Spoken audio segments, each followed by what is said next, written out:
शिवस्य शिलाटंका नखालये शिलाटंका अनखालये इतो नरसिंहा परितो नरसिंहा यतो यतो यामि ततो नरसिंहा हृदय नरसिंहा हृदय नरसिंहा बहिर्नरसिंहा हृदय नरसिंहा यतो यतो नामि ततो नरसिंहा तव करे कमल करे नखाम अद्भुत श्रृंगम दालिता हिरण्यकश्यपु तनुभृङ्गम् केशवदीता नरहरिरूपा जय जगदीश हरे जय जगदीश हरे स्वामी जय जगदीश हरे जय नरसिंह देव जय नरसिंह देव जय नरसिंह देव जय नरसिंह देव जय प्रहलाद महाराज प्रहलाद महाराज प्रहलाद महाराज जय प्रहलाद महाराज जय जय प्रभुपाद प्रभुपाद प्रभुपाद प्रभुपाद जय जय गुरुदेव गुरुदेव गुरुदेव गुरुदेव गौरनिताई हरि बोल हरि बोल हरि बोल हरि बोल। जय श्री कृष्ण। बहुत सुंदर माता जी, बहुत सुंदर सुंदर माता जी। हरि बोल। सभी भक्तों को 10 नाम अपराध भी बोल दीजिएगा माता जी। हरि बोल। मैं बोलूं प्रभु जी? जी जी आप ही बोलिए। जी जी 1 मिनट बस मैं बुक अपनी उठाएंगी।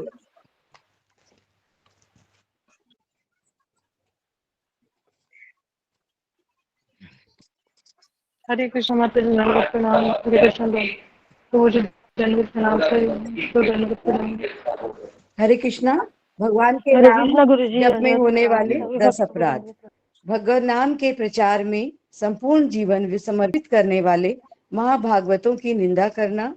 दूसरा, शिव ब्रह्मा आदि देवों के नाम को भगवान नाम के समान अथवा उससे स्वतंत्र समझना। तीसरा, गुरु की अवज्ञा करना अथवा उन्हें साधारण मनुष्य समझना। चौथा, वैदिक शास्त्रों अथवा प्रमाणों का खंडन करना। पांचवा, हरे कृष्ण महामंत्र के जप की महिमा को काल्पनिक समझना। छठा, पवित्र भगवान नाम में अर्थवाद का आरोप करना। सातवां, नाम के बल पर पाप करना। आठवां, हरे कृष्ण महामंत्र के जप को वेदों में वर्णित एक शुभ सकाम कर्मकांड के समान समझना।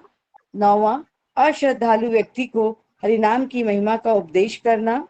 10वां, भगवान नाम के जप में पूर्ण विश्वास न होना और इसकी इतनी अगाध महिमा श्रवण करने पर भी भौतिक आसक्ति बनाए रखना।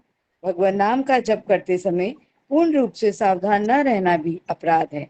प्रत्येक वैष्णव भक्त को चाहिए कि इन 10 प्रकार के अपराधों से सदा बचकर रहे ताकि श्री कृष्ण के चरण कमलों में प्रेम शीघ्रातिशीघ्र प्राप्त हो, जो मनुष्य जीवन का परम लक्ष्य है। हरे कृष्णा। सभी को दंडवत प्रणाम। गुरु जी को दंडवत प्रणाम।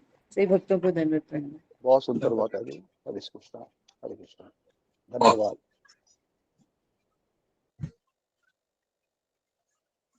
हरे कृष्णा प्रभु जी सब भक्त को दंडवत प्रणाम। गुरु जी को दंडवत दंडवत प्रणाम नमिता माता जी। हरे कृष्णा। हरे कृष्ण दंडवत प्रणाम गुरु जी। हरे कृष्ण सभी भक्तों को दंडवत प्रणाम। हरे कृष्णा। दंडवत प्रणाम श्रीका माता जी। हरे कृष्णा सभी भक्तों को दंडवत प्रणाम। दंडवत प्रणाम विशाल प्रभु जी। हरे कृष्णा। हरे कृष्ण प्रभु जी। माता जी पांचंग प्रणाम सभी भक्त। हरे कृष्णा माता जी। प्रभु जी। प्रणाम सभी। हरे कृष्ण सभी भक्तों को मेरा दंडवत प्रणाम। सभी भक्तों के चरणों में दंडवत प्रणाम। हरे कृष्णा।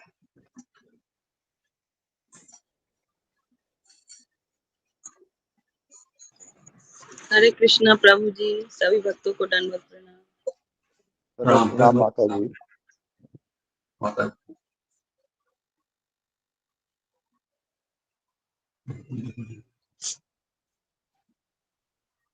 हरे कृष्णा विधि दत्त को दंडवत प्रणाम। दंडवत प्रणाम माता जी।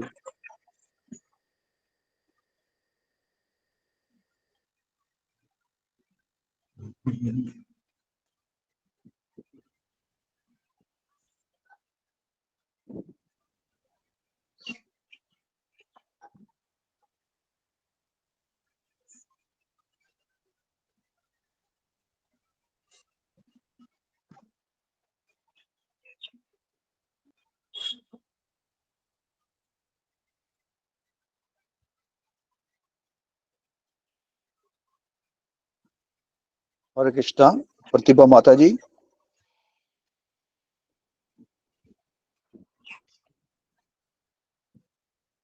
प्रतिभा माता जी हरे कृष्णा। जी प्रभु जी। माता जी गुरु जी के आने तक कोई भजन बोल दीजिएगा।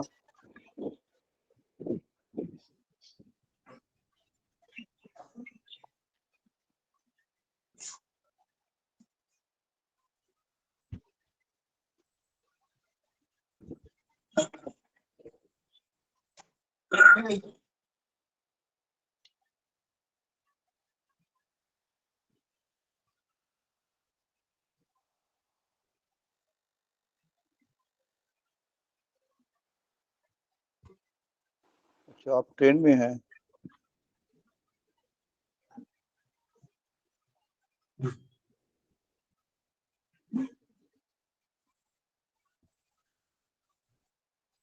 ठीक है माता जी, आप लोगों पायलट हैं।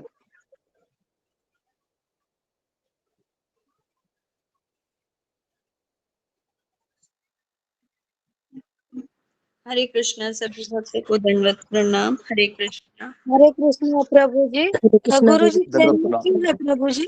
जी। गुरु जी ट्रेन में है, आप बोल रहे थे। नहीं नहीं, प्रतिभा माता जी ट्रेन में है। अच्छा अच्छा, कैसे हरे हैं? कृष्णा से कृष्णा।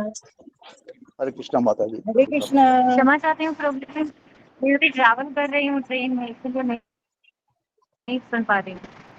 हरे ठीक कृष्णा। है माता जी, कोई बात हरे नहीं। कृष्णा प्रभु जी, माता जी दंडवत प्रणाम सभी को।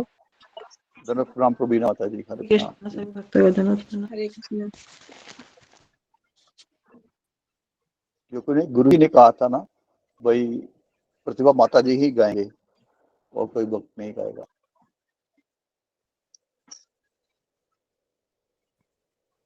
प्रभु जी आप तो गा सकते हैं। नहीं नहीं, मैं भी नहीं गा सकता, मैं सबके साथ हूँ। जी जी ठीक है।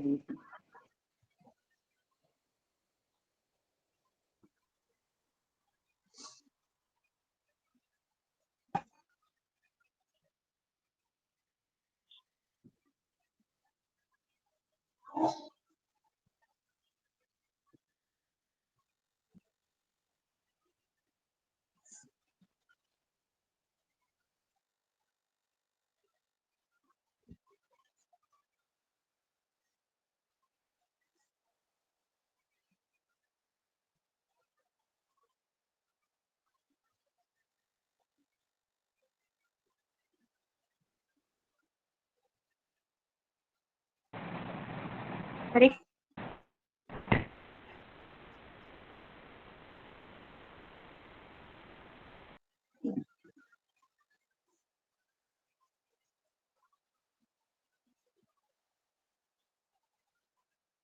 दोनों हाथ पकड़ कर उनका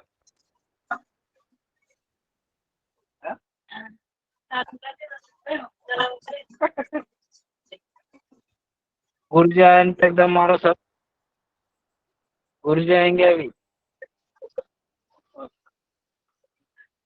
तो बोल कहते जी नारायण प्रभु जी, अपना म्यूट कर दीजिएगा। मजाक नहीं हुआ। तो बोटो में घुस जाए तो एकदम मारो, घुस जाए।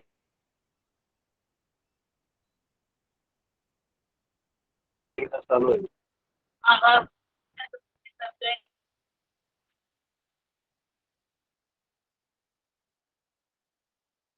हरे कृष्णा नारायण प्रभु जी, आप म्यूट कर लीजिएगा।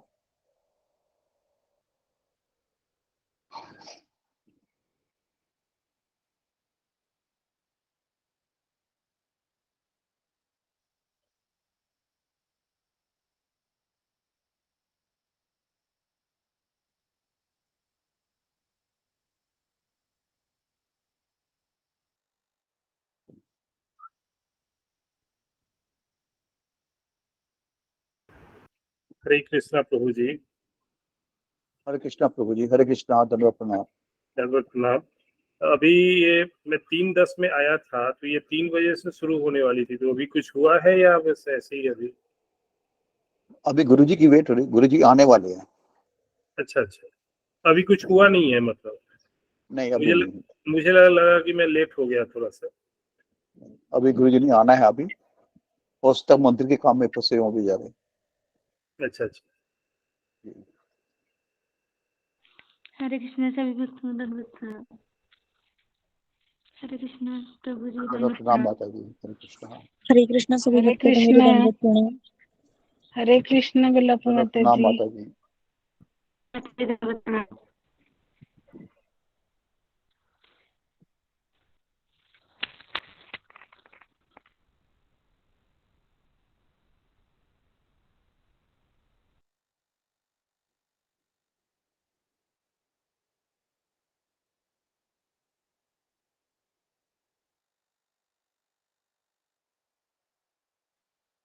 हरे कृष्णा सभी भक्तों को दंडवत प्रणाम। प्रणाम माता जी।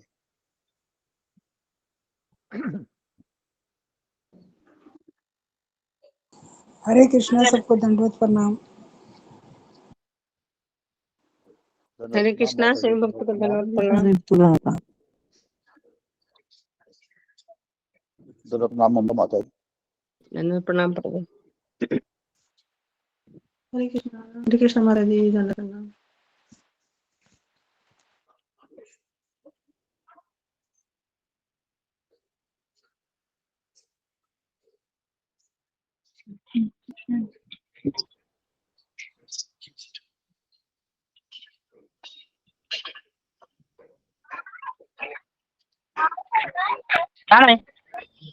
आओगी?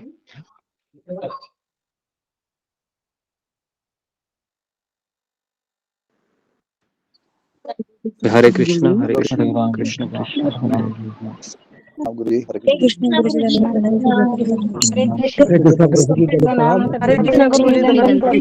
हरे कृष्णा हरे गुरु कृष्णा। जी दंडवत हरे कृष्णा गुरु जी दंडवत प्रणाम। हरे कृष्णा गुरु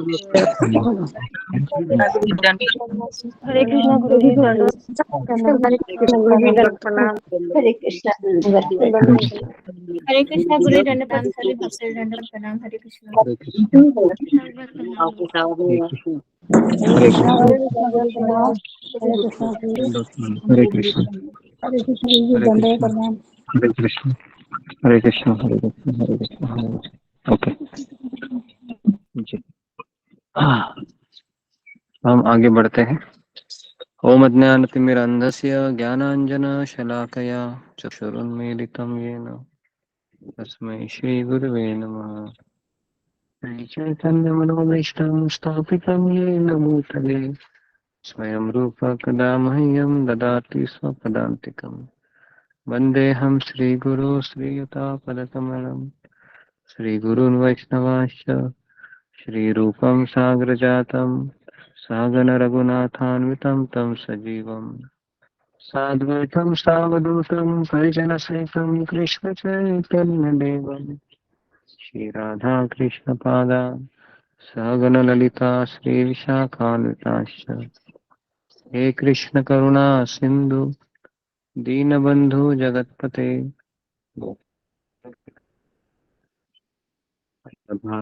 नमोस्तुते राधे वृन्दावनेश्वरी देवी प्रिय चैतन्य प्रभु नित्यानंद श्री अद्वैत गदाधर श्रीवासादि गौरभक्तवृंद हरे हरे कृष्ण कृष्ण कृष्ण हरे हरे हरे राम राम राम हरे मुक्तिकालं पंगुं लंघयते गिरिं यत्पादं वन्दे श्री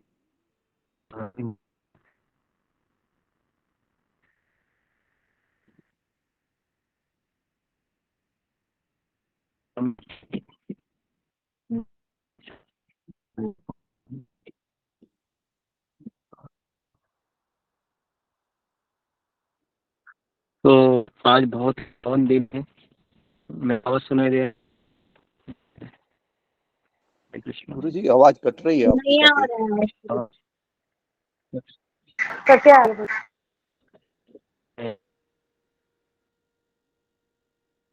चलना है। हरे कृष्णा कृष्ण कृष्ण अभी आ रही है आवाज। हरे कृष्णा कृष्ण कृष्ण हरे जी गुरु जी अभी आ अब आ रही गया। है। चलो भगवान की योजना है। ओके आगे गुरु जी बढ़ते दंडवत प्रणाम, सभी भक्तों को मेरा दंडवत प्रणाम। हरे हैं। जी तो ओके तो आगे बढ़ने से पहले हम एक गीत गाना चाहेंगे श्रील प्रभुपाद जी के लिए। तो सुबह भी हमने गाया था और अभी भी हम गाएंगे। आध्यात्मिक जीवन मतलब गाना है ना, नाचना, प्रसाद खाना। तो प्रभुपाद जी ने हमें ये प्रोसेस दिया है ना। तो हम और एक भजन आप सबकी प्रसन्नता के लिए गाएंगे।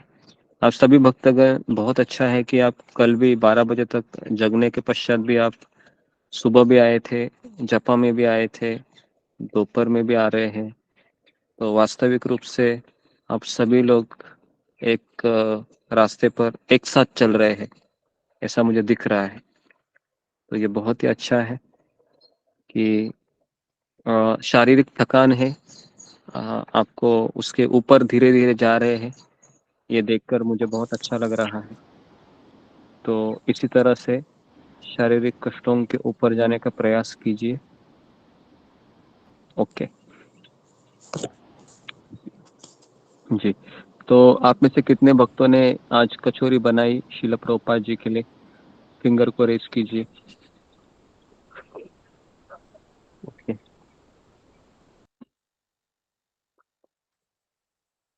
ओके जी। ओ बहुत लोगों ने बनाई। चलो मुझे ऐसा लगता है कि आज शिला प्रभुपाद जी सब प्रसन्न होंगे बहुत आप सबके ऊपर, और विशेष करके मेरे ऊपर मुझे लग रहा है, क्योंकि मैंने आपको इनकरेज किया कि आप बनाइए करके, है ना, प्रभुपाद जी को। और प्रभुपाद आध्यात्मिक जगत में रह रहे हैं और वह भी देख रहे हैं कि हमारे इस सत्संग में काफी भक्तों ने उनकी प्रसन्नता के लिए आज कचौरी बनाई। और शिला प्रभुपाद जी के साथ उनके अ, जो भगवान श्री कृष्ण है, चैतन्य महाप्रभु है, नित्यानंद प्रभु है, वो भी खुश हुए होंगे कि आज कम से कम 30 लोगों ने, है ना,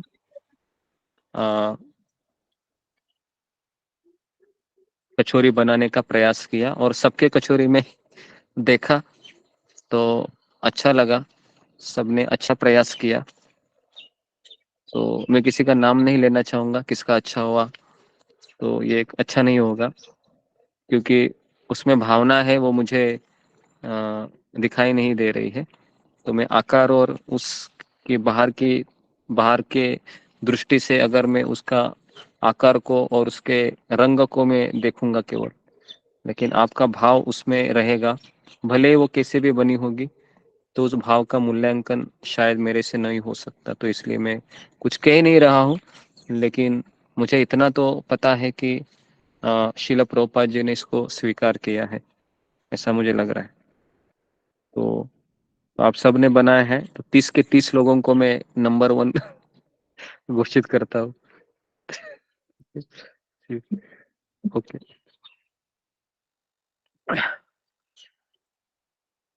ओके तो अभी हम आगे बढ़ते हैं हमारे सत्संग को। जी, तो ओके, आगे बढ़ने से हम एक भजन गाना चाहेंगे। आप सबका फेवरेट भजन है वो, मैंने पिछले साल भी गाया था इसको, तो मैं इसका स्क्रीनशॉट है मैं आपको भेज रहा हूँ हमारे ग्रुप में, उसको आप देखिए। और है ना, मैं चाहता हूँ कि मैं अकेला ही गाता हूँ, वही अच्छा रहेगा। कभी कभी ताल सुर है, मुझे बहुत परफेक्ट चाहिए होता है, फिर मैं ओके।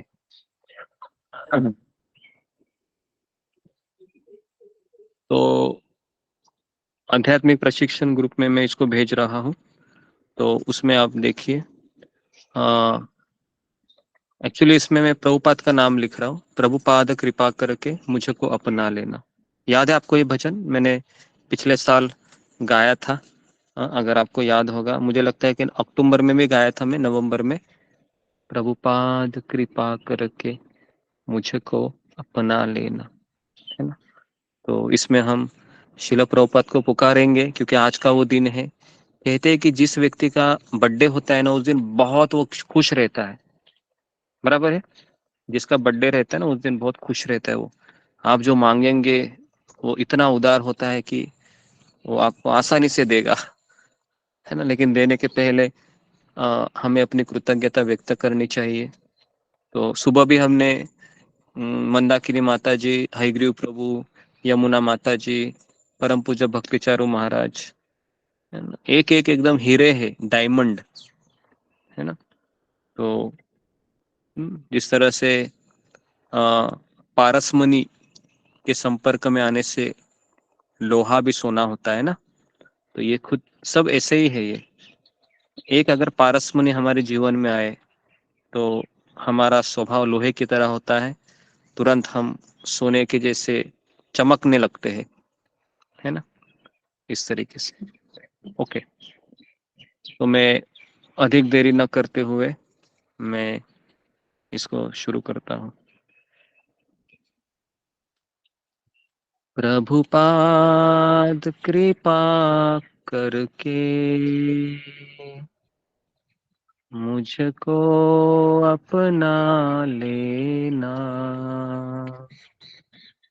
प्रभुपाद कृपा करके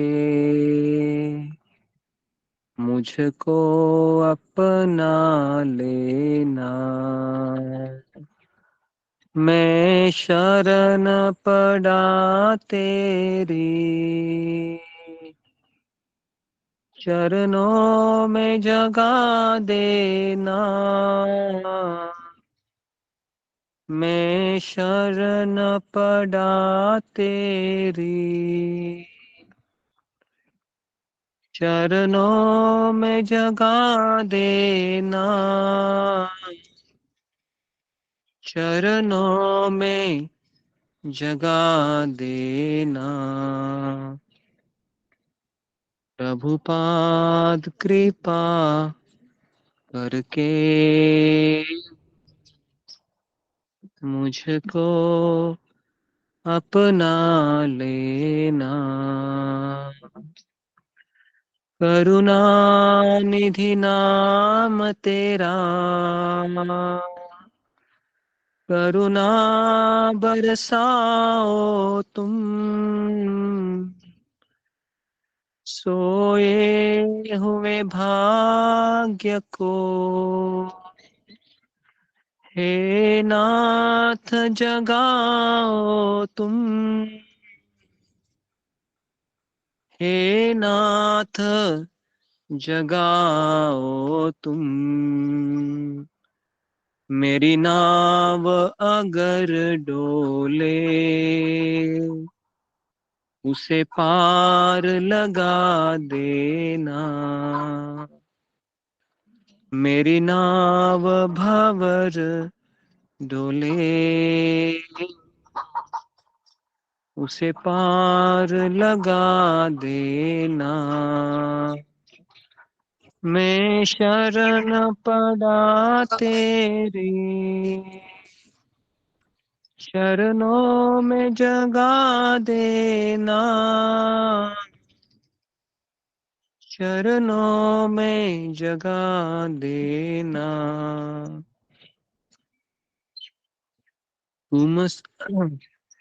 तुम सुख के सागर हो, भक्ति के सहारे हो, मेरे मन में समाए हो,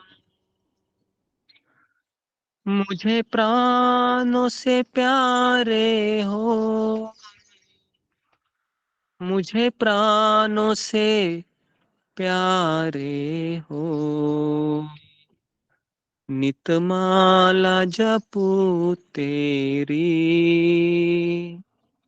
मेरे दोष भुला देना। नितमाला जपू तेरी, मेरे दोष भुला देना। मैं शरण पड़ा तेरी, चरणों में जगा देना। चरणों में जगा देना। प्रभुपाद कृपा करके मुझको अपना लेना।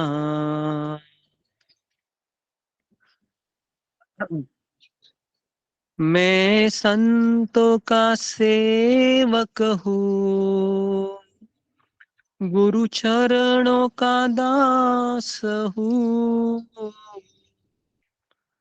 नहीं नाथ भुलाना मुझे, इस जग में अकेला हूँ। नहीं नाथ भुलाना मुझे, इस जग में अकेला हूँ। इस जग में अकेला हूँ। तेरे द्वार का भिखारी हूँ, मुझे दिल से भूला देना। तेरे द्वार का भिखारी हूँ, मुझे दिल से भुला ना देना। मैं शरण पड़ा तेरी, चरणों में जगा देना। चरणों में जगा देना। प्रभुपाद कृपा करके मुझको अपना लेना। प्रभुपाद कृपा करके मुझको अपना लेना। ओके, हरे कृष्ण। तो ये बहुत सुंदर जी। धन्यवाद बोल गुरु जी। बहुत शुक्रिया हरि बोल हरि बोल गुरु जी, हरि बोल। गुरु जी चौथा पैरा भी तो सुना दीजिए। हरे कृष्ण गुरु जी, दंडवत प्रणाम। सभी भक्तों को दंडवत प्रणाम। ओके, हरे कृष्ण। हरि बोल गुरु जी, हरि बोल, हरि तो बोल। मैं ओके, तो दंडवत प्रणाम। जी, सभी तो भक्तों को दंडवत प्रणाम। आप सबको अच्छा लगा तो मैं समझूंगा कि प्रभुपाद जी को भी अच्छा लगा। गुरु जी बहुत अच्छा लगा। बहुत अच्छा लगा गुरु जी, बहुत अच्छा बहुत अच्छा धन्यवाद गुरु जी। ओके, तो ये जो 4 लाइन है ना, इस 4 पंक्ति में से सबसे मुझे अच्छा पता है क्या लगा? मुझे इसमें एक लाइन बहुत अच्छी लगी, वो मैं आपसे शेयर करना चाहूँगा। है मुझे लगता है कि आपको भी वो लाइन अच्छी लगी। सब लोग अपने कैमरा को ऑन कीजिए, है ना? ओके, तो वो लाइन है वो, नहीं नाथ भुलाना मुझे इस जग में अकेला हूं, है ना। क्योंकि ये बहुत इम्पोर्टेंट है हम सबके लिए कि हमें कभी कभी लगता है कि कृष्ण मुझे भूल तो नहीं गए, प्रभुपाद मुझे भूल तो नहीं गए, है ना? और हम सोचते हैं कि फिर मैं अकेला पड़ जाऊंगा या मैं अकेली पड़ जाऊंगी। तो ये जो लाइन है, ये जब भी मैं गाता हूँ तो एक अनुभव से भी ज्यादा एक इमोशन उत्पन्न होते हैं कि नहीं नाथ भुलाना मुझे इस जग में अकेला हूँ। तो ये जो पंक्ति है ये बहुत सुंदर है ना। तो हम सबको ऐसा लगता है कि मैं इस संसार में अकेला हूँ, कृष्ण आप मुझे भूलना मत, है ना। तो कृष्ण हमें तब तक नहीं भूलेंगे, एक्चुअली कृष्ण हमको कभी नहीं भूलते हैं, हम कृष्ण को भूल जाते हैं, है ना। कृष्ण हमको कभी नहीं भूलेंगे, हाँ? ना अतीत में कभी भूले थे, ना वर्तमान में भूल रहे हैं, ना भविष्य में हमको भूल जाएंगे। हम अपनी मूर्खता के कारण कृष्ण और गुरु की उंगली को छोड़ देते हैं और इस संसार में माया रूपी लोगों की उंगली को कस कर पकड़ते हैं। तो ये हमारी मूर्खता है और इसी मूर्खता का कर्ज हमको फिर चुकाना पड़ता है अनेक अनेक जन्म लेके। तो इसलिए आज का दिन है, तो हमें प्रभुपाद जी से प्रार्थना करते हैं कि प्रभुपाद जी कृष्ण मिले ना मिले वो तो बहुत दूर की बात है, लेकिन आप मुझे मिले हैं तो मैं इसी में संतुष्ट हूँ। और मुझे पता है कि अगर आप कृष्ण से कहेंगे तो जरूर कृष्ण हमारा स्वीकार करेंगे। तो ये हमारा भाव होना चाहिए, ये भाव एकदम परफेक्ट भाव है। क्योंकि रिकमेंडेशन बहुत लगता है आध्यात्मिक जगत में, इस संसार में भी है ना। रिकमेंडेशन मतलब फर्जी लगती है ना। अगर आप किसी सरकारी दफ्तर में गए होंगे, है ना, तो अगर आपको कोई चिट्ठी देता है ऊपर का अफसर, जाओ इनसे मिलो, अभी मेरा नाम बता देना, है ना, फिर आप कैसे हैं बिना लाइन के भी आ सकते हो, बराबर है, बिना लाइन के भी आ सकते हो और उनको कह सकते हो कि हाँ मुझे वो इन्होंने भेजा है, अच्छा अच्छा इन्होंने भेजा है कि हाँ हाँ आ जाइए आ जाइए। फिर वो आपको देखेगा भी नहीं, वो उस चिट्ठी को ही देखेगा, क्योंकि उस चिट्ठी में बहुत वेटेज है, बहुत वजन होता है। तो उसी तरह से हमारी कोई योग्यता नहीं है। प्रभुपाद ने कहा है ना कि इसको ले लो करके, है ना। तो भगवान फिर देखते नहीं ये कौन है, ये अजय गोपाल दास है या ये है वो है ना। भगवान हमको कहते ठीक है, इन्होंने रिकमेंड किया है प्रभुपाद ने, ठीक है ना, आपको और कोई सिफारिश की आवश्यकता नहीं है। तो हम सब लोग उसी तरीके से है, किसी ने हमारी फर्जी लगाई, समझने का हमारा बेड़ा पार हो गया, है ना। तो इसके लिए हमें, मैं वापस एक बार कह रहा हूँ कि संसार में सबसे बड़ा उपहार है किसी के न किसी के हृदय में जगह कर लेना, किसी भक्त के हृदय में अपनी जगह कर लेना। बस अगर ये करने में हम सफल हो गए, है ना, और उसको टिकाने के लिए सफल हुए, क्योंकि जगह करने के लिए थोड़ा प्रयास करना होगा, लेकिन उस जगह को टिका के रखने के लिए और भी प्रयास करना पड़ता है। समझ में आ रहा है। एक होता है कि जगह का, है ना, मैं जगह का निर्माण करूं, और दूसरा होता है कि उस जगह को कई लोग हैं उसको लेने की कोशिश करेंगे, तो उसको टिका के भी रखना होता है। ओके जी। तो आज हम प्रभुपाद जी के बारे में, आप सबको सुबह का क्लास आपको अच्छा लगा होगा, जो मैंने आपको मंदाकिनी माता जी, भक्तिचारू महाराज, इंद्र हयग्रीव प्रभु, यमुना माता जी, ऐसे ऐसे लोग हैं कि इनका अगर आप बायोग्राफी पढ़ेंगे ना, मतलब बायोग्राफी को क्या बोलते हैं हिंदी में? जीवनी आत्मचरित्र जी। तो अगर आप इनका आत्मचरित्र पढ़ेंगे तो आपको समझ में आएगा कि ये भक्त किस तरह से अपने जीवन में डिटरमाइन थे गुरु की सेवा करने के लिए। उनके जीवन में और कुछ नहीं उनको दिखता था। भले ही ऊपर नीचे कुछ हो जाता था भौतिक संसार में, लेकिन उनके लिए कुछ फर्क नहीं पड़ता। अभी यमुना माता जी के पति थे गुरुदास प्रभु, हिज ग्रेस गुरुदास प्रभु। अभी इनका शादी प्रभुपाद जी ने कराया था दोनों का, लेकिन यमुना माता जी प्रभुपाद से इतनी आसक्त थी जितनी वो अपने पति से भी नहीं थी। शादी के बाद भी यमुना माता जी प्रभुपाद जी के साथ ज्यादा घुमा करती थी, और प्रभुपाद जी को भी उनके हाथों से प्रसाद खाना अच्छा लगता था। और गुरुदास प्रभु है, उनको कृष्ण बलराम मंदिर के कंस्ट्रक्शन का मैनेजमेंट का पोजीशन दिया था कि वहां पर आप सेवा कीजिए। तो जितने भी शिल प्रभुपाद के शिष्य थे, भले प्रभुपाद ने उनकी शादियां भी की, लेकिन शादी करने के पीछे भी ये दोनों उनकी सेवा में लगने का ज्यादा, दोनों का ही नहीं। उसके बाद यमुना माता जी, गुरुदास प्रभु, फिर मालती माता जी, श्याम सुंदर प्रभु, फिर जानकी माता जी और मुकुंद प्रभु, ये 3 कपल है।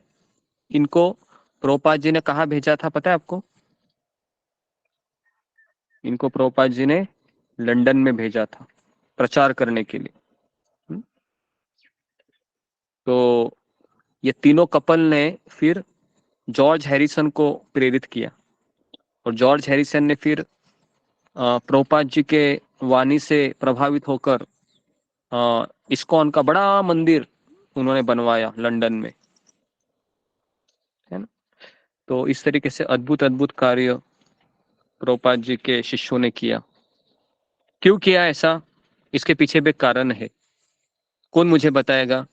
कि प्रभुपाद जी तो व्यक्तिगत रूप से वहां पर नहीं थे, लेकिन प्रभुपाद जी अपने शिष्यों को भेजते थे। ब्रह्मानंद प्रभु तुम पाकिस्तान जाओ, उधर सेंटर खोलो, है ना। उसके बाद भूरीदास प्रभु तुम जापान चले जाओ, वहां पर सेंटर खोलो, है ना। तुम श्रीलंका जाओ, उधर सेंटर खोलो। तुम अफ्रीका जाओ, उधर सेंटर खोलो। अभी मेरा आप लोगों को सवाल है कि प्रभुपाद इतना ही बोलते थे और सेंटर हो जाता था? कौन मुझे बताएगा कि ये सेंटर कैसे होता था? जी, फिंगर को रेस कीजिए कि क्या इसमें आपको दिखता है। जी, ऋतुपूर्णा। हरे कृष्ण गुरुजी, दंडवत प्रणाम। सभी भक्तों को दंडवत प्रणाम। गुरुजी, उन लोगों ने प्रभुपाद से प्रेम करते थे और उनसे आसक्त थे, इसीलिए वो प्रभुपाद जो भी बोलते थे वो करने के लिए तैयार थे। ओके, ठीक। नेक्स्ट रीना सिंह माता जी। हरे कृष्णा प्रणाम गुरुदेव, सही भक्तों को दंडवत प्रणाम। गुरुदेव, जब गुरु कोई आज्ञा देते हैं तो उसके साथ साथ में जो है कि वो शक्ति और कृपा भी जो है कि प्रदान करते हैं, क्योंकि श्री प्रभुपाद जी का पूरा जीवन चरित्र ही हम देखते हैं कि उन्होंने जो है कि अपने गुरु की कृपा से ही वो जो है कि प्रार्थना के माध्यम से ही जो है कि उन्होंने उस मिशन को अपने जो है कि कार्यान्वित किया जो है। हरे कृष्णा प्रणाम गुरुदेव, कुछ गलती हुई तो क्षमा करिए। जी, तो ये सही उत्तर है। तो रीना सिंह माता जी के लिए ताली बजाइए एक बार, क्यों बहुत अच्छा उन्होंने ये हरि उत्तर बोल, दिया हरि है। बोल माता जी, बहुत मैं धन्यवाद। हरि बोल माता जी, बहुत उत्तर की तलाश में। हरि बोल माता जी। माता जी। हरि बोल, हरि बोल, हरि बोल, हरि बोल। तो ये जो हरि उत्तर बोल है ना, माता जी, हरि बोल, हरि बोल। ये हमको पता होना चाहिए कि प्रभुपाद जी जब आदेश देते थे कि तुम जाओ पाकिस्तान में सेंटर खोलो, तुम जाओ अफ्रीका में सेंटर खोलो, तो उसमें ना 2 चीजें हैं जो मैं आपको बताना चाहूंगा आज। सीक्रेट है ये। पहला सीक्रेट है कि प्रभुपाद जी जब आज्ञा देते हैं उस आज्ञा में शक्ति भी होती है उसको पूरा करने की। ओके, जब कोई गुरु हमको आदेश देते हैं ना, तो उसमें वो शक्ति होती है उस आदेश को पूरा करने की, पहली बात। लेकिन साथ साथ जो सुनने वाला शिष्य है उसका भी क्वालिफिकेशन होना चाहिए, जो सुनता है, जिसको आज्ञा मिल रही है, जो रिसीविंग एंड में है, उसका भी अपने गुरु के प्रति उतना ही श्रद्धा होना चाहिए। समझ में आ रहा है क्या? उसमें पावर तो है उस चीज को पूर्ण करने की, लेकिन अगर शिष्य में वह श्रद्धा नहीं है अपने गुरु के प्रति, तो फेल हो जाएगा। भले प्रयास करेगा, फेल हो जाएगा वो। लेकिन प्रभुपाद के शिष्यों में वह अपने गुरु के प्रति दृढ़ श्रद्धा भी थी, ये पहला। और दूसरा था, प्रभुपाद जी के उस वाणी में पावर थी उस चीज को पूर्ण करे,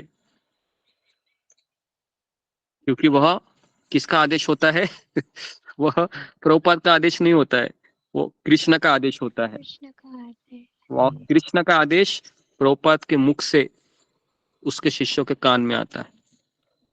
तो इसके लिए उसमें शक्ति तो होगी ही है। प्रभुपाद थोड़ी ना अपना काम बोलते थे, जाओ मेरा सेंटर खोलो, है ना, मेरा वहां पर विग्रह स्थापन करो, ऐसा थोड़ी बोलते थे। प्रभुपाद बोलते थे कि कृष्ण का सेंटर ओपन करो, कृष्ण का मंदिर बनाओ, कृष्ण की किताबें बांटो, कृष्ण की सेवा करो। तो इसके लिए वो आदेश प्रभुपाद का हो ही नहीं सकता। वो आदेश कृष्ण का होता है जो प्रभुपाद के मुख से प्रकट होता है ना। और यही गुरु शिष्य परंपरा का रहस्य है। इसको हमको समझना बहुत जरूरी है आज के दिन, क्योंकि आज ऐसे व्यक्ति का आविर्भाव है जिसने अपने जीवन में और चीज को देखा नहीं। जब वह 1922 में पहली बार अपने गुरु से मिले, उल्टाडंगा जंक्शन में कोलकाता में एक टेरेस में प्रभुपाद जी प्रवचन कर रहे थे, भक्ति सिद्धांत प्रभुपाद ठाकुर। और उस समय उनका जो पहला मुलाकात था, उस पहली मुलाकात के बाद प्रभुपाद ने मरते दम तक अपने गुरु को भूले नहीं। ना वो किसी दूसरे गुरु के पास गए ये देखने के लिए कि ये इस मेरे गुरु से भी ज्यादा विद्वान लग रहे हैं, चलो जरा मैं उधर जाऊं। नहीं, एक बार आपने गुरु धारण किया फिर आप उसको चेंज नहीं कर सकते। अगर आप चेंज करते हो तो समझने का कि आप में वो गुरु के प्रति श्रद्धा नहीं है, आप केवल चेंज करना जानते हो। जिस तरह से कोई पत्नी अगर किसी पति को स्वीकार करती है तो भले उसका पति कैसा भी हो, कम पेमेंट कमाता हो या ज्यादा पढ़ा लिखा नहीं है, दिखने में भी इतना अच्छा नहीं है, लाख उसमें कमियां हो सकती है, क्या ऐसा मिलने के बाद क्या वो दूसरे पुरुष को झांकती है क्या कि ये मेरे पति से भी सुंदर है, लगता है ये मेरे पति से भी ज्यादा कमाता है ना। उसको मिल भी जाएगा ऐसे, है ना, लेकिन वो अगर चेस्ट लेडी है वो नहीं जाएगी। उसी तरीके से एक शिष्य है ना, अपने गुरु को जब वह गुरु शिष्य परंपरा से आया होता है तो उसका जो मूड है उसको पहले कैप्चर करना होता है ना। तो अभी आज सुबह ही मैं, है ना, जैसे ही जब किया 6:30 बजे, थोड़ा सा फिर मैं इतना थक गया था, थोड़ा सा मैं लेट गया। तो जब मैं उठा 8 बजे तो मुझे उन सन्यासी की याद आई तो मैं उनको फोन किया तो उनका फोन ही नहीं उठा रहे थे वो, क्योंकि एक्चुअली वो दूसरे जगह पर सोए थे वो। तो वो भी रात को 12 बजे, रात को 11 बजे, मैं 10-11 बजे मैं थोड़ा सेवा कर रहा था घर में ही आकर। वो 11 बजे रात को आए और उन्होंने बहुत अच्छा अच्छा बंगाली भजन सुनाने लगे, है ना, और कहा कि मैं आपको बंगाली भजन सुनाता हूँ। और ऐसा ऐसा वो गा रहे थे, लाइट नहीं थी, लाइट भी चली गई थी, बहुत बारिश हो रही थी रात को और मंदिर भी इतना खचाखच भरा था। तो मैंने सोचा मैं थोड़ा घर में आता हूँ, एकांत में रहता हूँ 2-2.5 घंटा, थोड़ा सेवा करता हूँ। तो कुछ लिफाफे बनाने थे प्रसादम के पैकेट्स, तो मैं वो लिखता रहा और महाराज जी वहां पर फिर मुझे भजन सुनाने लगे थे, है ना, जय जय जगन्नाथ सचिरानंदन त्रिभुवने, है ना। तो वो भजन, वो इतने अच्छे अच्छे भजन वो सुना रहे थे, मैं भी भाव विभोर हो रहा था कि क्या मेरा परम सौभाग्य है कि मैं भजन सुन रहा हूँ जन्माष्टमी के दिन। और फिर वह मुझे कहे कि मैं जा रहा हूँ अभी। तो मैंने कहा कि महाराज जी आप कुछ खाएंगे कि नहीं, आपने तो पूरा दिन उपवास किया है। तो कह रहे कि मुझे जो चाहिए वो अभी तो एकादशी का कौन मुझे देगा बना के, और मंदिर का तो मैं खा नहीं सकता, तो अगर कोई फल कुछ मुझे मिल जाएंगे तो अच्छा होगा। तो मैंने कहा कि आप दूध पी सकते हैं गाय का? तो कहा हाँ वो भी चलेगा मुझे। तो मेरे बगल में दूध वाला है, गाय का दूध वाला। तो मैं रात को गया, कहा कि मुझे दूध चाहिए आधा लीटर। तो उसने आधा लीटर दूध दिया, मैंने उनको दूध गर्म करके दिया। और फिर मेरे पास 2 फल थे, मौसम्बी, एक मौसम्बी था और एक अनार था। तो मैंने दे दिया और कहा कि मुझे गुड़ चाहिए। तो मैंने गुड़ दिया और फॉर्चुनेटली मुझे एक खजूर का पैकेट मिला। तो मैंने कहा महाराज जी खजूर तो आप खा सकते हो ना, ड्राई फ्रूट है। हाँ हाँ हाँ खा सकता हूँ। तो इस तरीके से फिर वह मैंने उनको दिया और फिर मैं 11:30 बजे फिर मैं मंदिर चला आया, वो इधर ही रहे। और फिर मैंने आपको 11:15 बजे वो दर्शन कराया, 12:10 तक। फिर मैं प्रसाद लेके घर आ गया, लेकिन सोते सोते 2 बज गए फिर भी। तो जैसे ही मुझे उनकी याद आई 8 बजे, और मैं उनको कॉल कर रहा था, कॉल ही नहीं उठा रहे थे। तो इतना मैं चिंता में हो गया कि कहाँ गए महाराज जी, कहाँ गए। तो उसके बाद फिर मैंने इतने सारे कॉल किए, आपको मैंने प्रवचन देने के बाद भी मैं कॉल किया, तो उन्होंने 11 बजे मेरा फ़ोन उठाया और मैंने कहा कि कहाँ है महाराज जी, आप तो कुछ खाए भी नहीं सुबह। तो बोले कि मैं तो निकल गया अभी मैं नासिक जा रहा हूँ ट्रेन में बैठा हूँ। तो मैंने कहा महाराज जी आप बताए भी नहीं। तो बताने की क्या है, हम तो सन्यासी है, हमको तो भगवान की सेवा करनी है तो मुझे लगा कि हाँ, इतना अच्छा संग था, छूट गया मेरे से। तो मुझे उनकी याद आ रही थी, क्योंकि मैं 2 दिन उनके साथ था। तो बाद में उन्होंने कहा कि मैं मुंबई आ रहा हूँ 18 तारीख को, उस समय आ जाना 3-4 दिन रहने के लिए, उनके मंदिर का कुछ उद्घाटन था। तो इस तरीके से उन्होंने कहा कि अगर आप तुम आना चाहते हो नासिक तो आ सकते हो, लेकिन समस्या है कि अगर मैं ट्रैवलिंग करूंगा तो फिर मेरा प्रवचन देना बंद हो सकता है, तो इसके लिए मैं ट्रैवलिंग भी नहीं कर सकता हूँ। फिर मैंने कहा कि महाराज जी प्रार्थना कीजिए हमारे लिए कि हम गुरु शिष्य परंपरा में बने रहे, और आज हमारे फाउंडर आचार्य प्रभुपाद जी का जन्मदिन है। उन्होंने कहा हाँ, आप चिंता मत कीजिए, बहुत अच्छा कार्य कर रहे हो, करते रहिए, ऐसा करके रख दिया उन्होंने। तो बहुत अच्छा लगा मुझे उनका संग। 2 दिन, ढाई हरे दिन। कृष्ण गुरु जी। हरे कृष्ण गुरु जी, दंडवत प्रणाम। गुरु जी थोड़ा बता दीजिए सन्यासी कौन होते हैं, मतलब जो उन्होंने मंदिर का प्रसाद भी नहीं खाया। नहीं, सन्यास मतलब एक्चुअली वो भी इंसान ही होते हैं, लेकिन वह चलते रहते हैं। 2 दिन इधर मेरे रहे, अभी 2 दिन नासिक रहेंगे, उसके बाद 2 दिन वो कोल्हापुर जा रहे, फिर 2 दिन वह मुझे बता रहे थे, फिर मैं पुणे जाऊंगा, और फिर मैं मुंबई वापस आऊंगा, और फिर मैं फ्लाइट से बोल रहे थे मैं गुवाहाटी जाने वाला हूँ, 21 तारीख का मेरा फ्लाइट है आसाम में, फिर वहां पर मैं प्रचार करूंगा। तो इस तरह से कह रहे हैं मैं घूमता ही रहता हूँ, जहां पर मुझे मिले, खाने को मिले ठीक है, रहने के लिए मिले ठीक है, लेकिन बोलता है कि ठाकुर जी की कृपा से हो जाता है ना, ठाकुर जी सब हमारा ख्याल रखते हैं। तो जी, तो ऐसे सन्यासियों का संग मिलना बहुत मुश्किल होता है ना।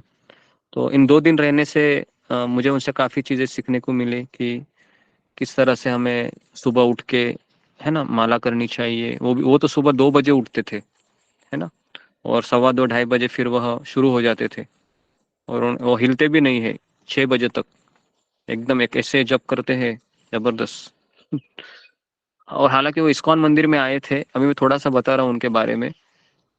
तो वो गौड़िया मठ के सन्यासी थे और वो मेरे साथ थे, तो इसके लिए, और जन्माष्टमी भी थी, तो किसी ने उनको मतलब रिस्पेक्ट नहीं दिया, मतलब ना उनको किसी ने पूछताछ की उनकी। तो मुझे भी ठीक नहीं लग रहा था कि इतने बड़े सन्यासी है, लेकिन एक सामान्य व्यक्ति की तरह घूम रहे थे, और कहीं उनको बैठने की जगह नहीं मिल रही थी, और बस वो फिर भी वो अपने आप में संतुष्ट थे, ऐसा नहीं। फिर मैंने कहा कि महाराज जी आपको इतने बड़े सन्यासी हो आप, है ना, डंडा लेके आप घूम रहे हैं, तो और आप अभी इस्कॉन मंदिर में आए हैं, तो आपको हमारे कोई अध्यक्ष पूछताछ नहीं कर रहे, आपको ऐसा कुछ लगता नहीं है? तो उन्होंने बहुत सुंदर जवाब दिया। उन्होंने कहा कि देखिए, सन्यासी का जीवन होता है कि उसको आदर नहीं लेना चाहिए, आदर उसके लिए जहर के समान होता है, तो मैं वो जहर को क्यों पी लूं, मुझे नहीं चाहिए वो आदर। मैं तो यहाँ पर आपके प्रभुपाद जी का दर्शन करने के लिए आया, ठाकुर जी का दर्शन करने के लिए आया। और बाद में उन्होंने कहा मैं आपको देख रहा हूँ ना, आप भी तो भक्त है, मैं आपको देख रहा हूँ, तो मुझे किसके लिए आदर चाहिए, आप मेरे साथ हो तो इतना सुंदर उन्होंने उत्तर दिया कि मेरी भी आंखें भर आई कि सही में ऐसे भक्तों से मिलना बहुत दुर्लभ होता है, लेकिन वो वापस मिलने वाले हैं, तो ये सुनकर मुझे अच्छा लगा कि 10 दिन के पश्चात वापस मिलेंगे। ओके जी। गुरुजी उन्होंने मंदिर का प्रसाद क्यों नहीं लिया? मंदिर के प्रसाद इसलिए नहीं लिया क्योंकि वह बर्गर भी नहीं खाते हैं, ना वो साबूदाना खाते हैं, केवल फल और दूध ही पीते हैं वो, और जो ड्राई फ्रूट से वही खाते हैं। वो ऐसे कोई भी चीज़ नहीं खाते जो पकाई जाती है, घी में हो या किसी में हो, ये उनका व्रत है चातुर्मास का, ठीक है।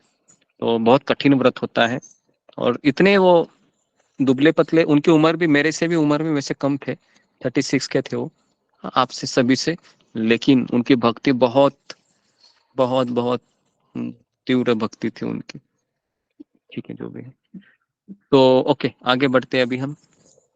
तो ओके, तो मैं ये बता रहा था आपको गुरु शिष्य परंपरा का मूड। तो गुरु शिष्य परंपरा का मूड क्या है जी, तो बताइए अशोक चावला प्रभु, गुरु शिष्य परंपरा का मूड क्या है? What is the mood of our Gaudiya guru shishya परंपरा?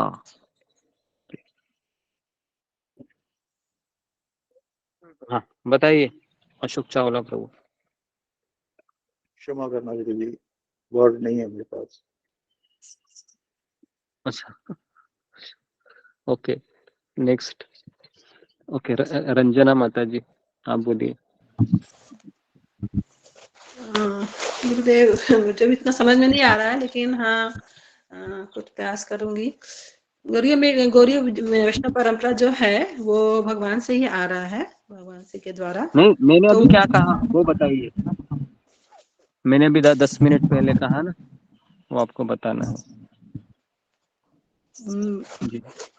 गुरुदेव, आपने यही बताया कि मतलब जो गौड़ीय जो परंपरा से जो हम लोग आते हैं, तो उसका जो मूड होता है तो उसको हमको कैप्चर करना चाहिए और उसको फॉलो करना चाहिए दृढ़ता के साथ। और ये मतलब भगवान से आता है तो वो भगवान की वाणी होती है, तो हमको इसका दृढ़ता से पालन करना चाहिए, जो गुरुदेव हमें आज्ञा देते हैं।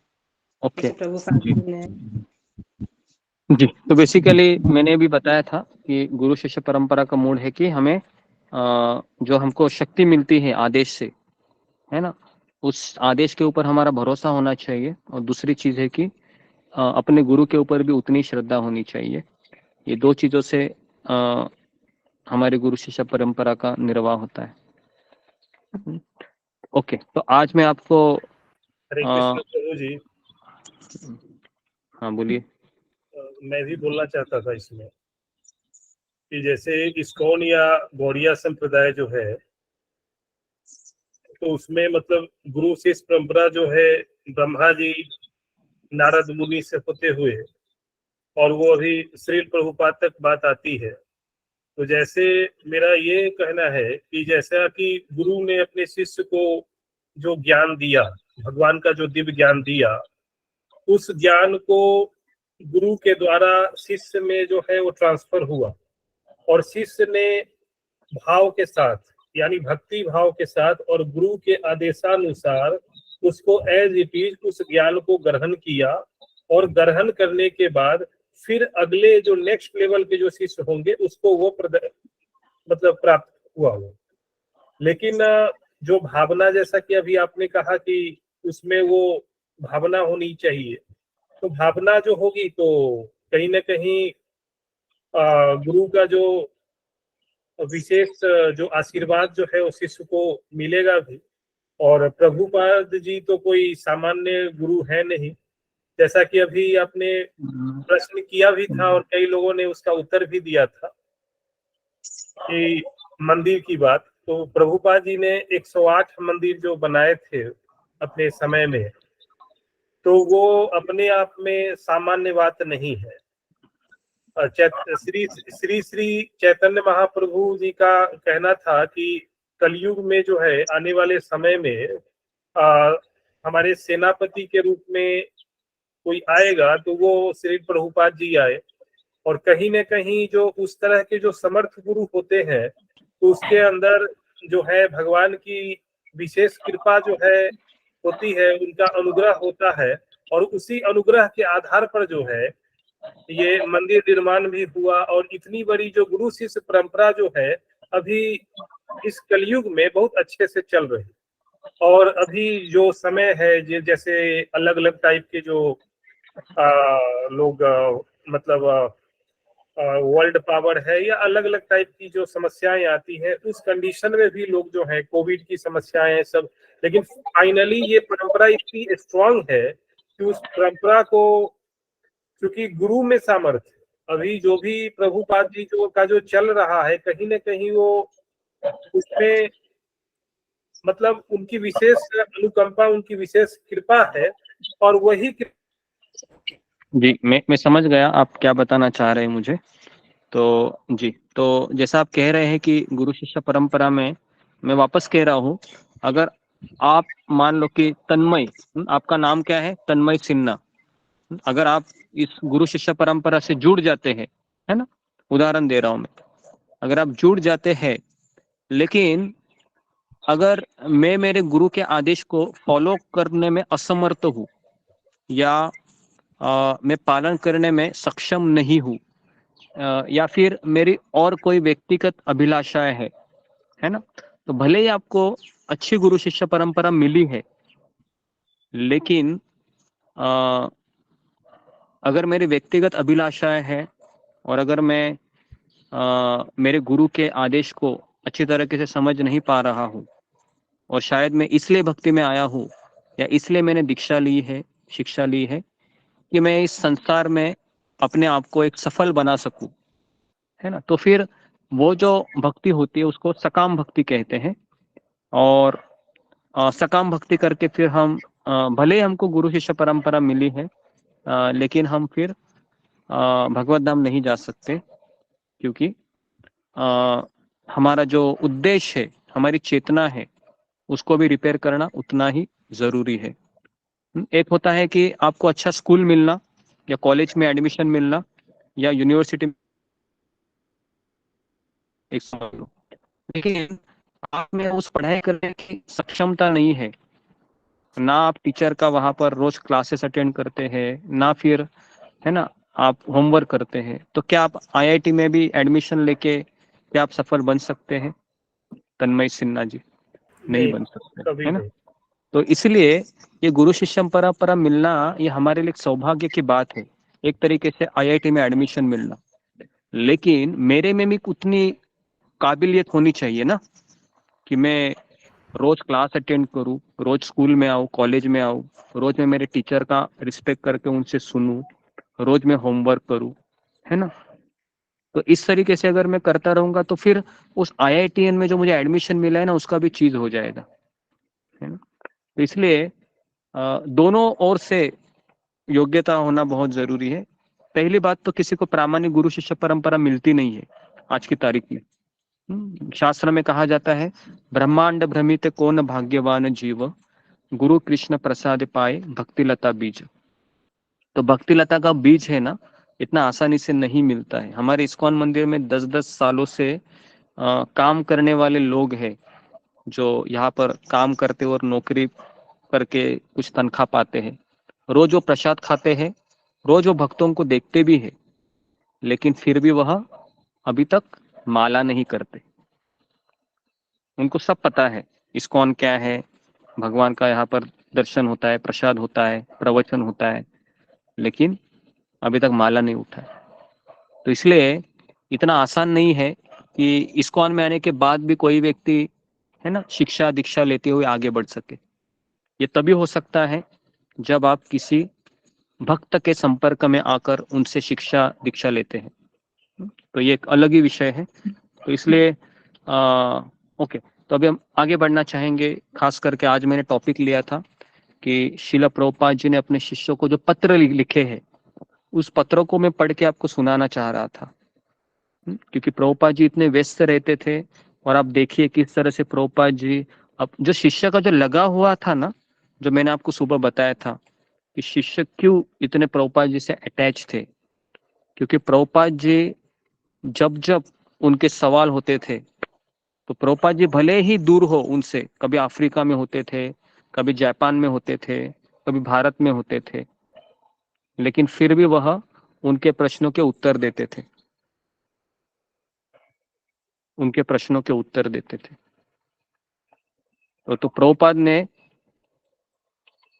1966 से लेके 1977 तक 6,500 से ज्यादा पत्र लिखे। कितने? 6,500 से ज्यादा पत्र। आप सोच सकते हो इतनी व्यस्तता में भी इतने पत्र लिखना। तो उन पत्रों को अगर आप पढ़ेंगे ना, कभी मैं आपको दूंगा, वेबसाइट में है वो पत्र। तो आपको लगेगा कि प्रभुपाद जी कितने अपने शिष्यों के प्रति उदार थे, या कितना उनका केयर करते थे।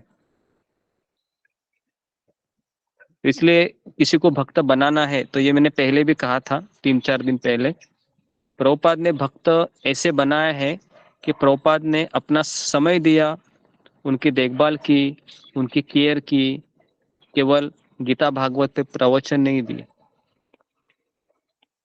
तो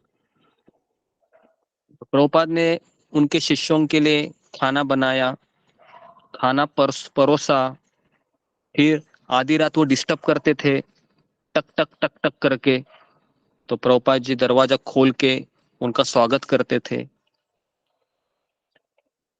ये सब किया प्रभुपाद ने, भले वो सन्यासी थे। क्या हम ये कर सकते हैं? हम नहीं कर सकते हैं। पता है क्यों नहीं कर सकते? क्योंकि वही व्यक्ति कर सकता है जिसके हृदय में करुणा है, जिसके हृदय में दया है ना। नहीं तो अगर आपको कोई 11 बजे फोन करेगा तो आप क्या करेंगे? कमबक कहीं का, इसको पता नहीं होता है क्या 10 बजे के बाद भी ये मुझे डिस्टर्ब कर रहा है। हाँ, ऐसा करके 2-4 गाली देके हम उसको रोक देते, कल कर ला करके, है ना, बराबर है। लेकिन जिसके हृदय में करुणा है, दया है, उसको पता है कि ये मुझे फोन किए हैं तो कृष्ण की योजना रहेगी, तो इसको कृष्ण चाहिए, तो मैं इसको कृष्ण दूंगा, भले रात को 11 ही क्यों ना बजे हो। अभी प्रभुपाद सन्यासी थे इसलिए वो कर सकते थे, 11 बजे 12 बजे अवेलेबल थे सबके लिए जी। तो मैं एक पत्र आपको सुनाता हूँ, कितने लोग पत्र सुनना चाहेंगे आप में से, है ना। एक उन्होंने पत्र लिखा है जदुरानी को, जदुरानी माता जी को लिखा है जी। सब लोग सुनना चाहेंगे, बहुत सुंदर पत्र है ना।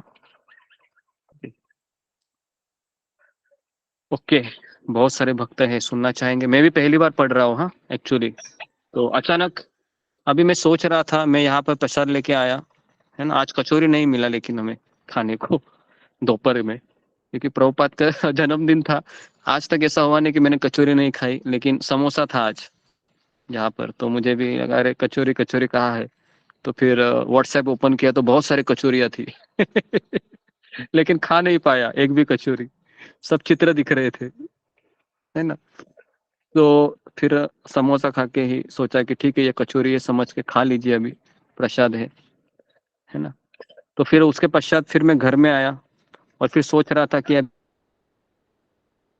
प्रवचन करो, अभी प्रभुपाद के बारे में तो बताया था। फिर मैंने सोचते सोचते मेरी नज़र उस प्रभुपाद के पत्र की तरफ गई। चलो अच्छा है, तो आज हम आपको पत्र सुनाएंगे प्रभुपाद जी। पहला पत्र लिखा है 30 जनवरी 1967 में जदुरानी को। तो मैं पढ़ रहा हूँ, है ना। आपको नहीं तो शेयर करता हूँ मैं, आप भी पढ़िए। ओके, मेरे सामने वो लेटर है तो मैं पढ़ रहा हूँ। ओके, स्टार्ट शेयरिंग जी। दिख रहा है सबको स्क्रीन में? जी गुरुजी। ओके, तो जदुरानी को पत्र लिखा है 30 जनवरी 1967 को सैन फ्रांसिस्को।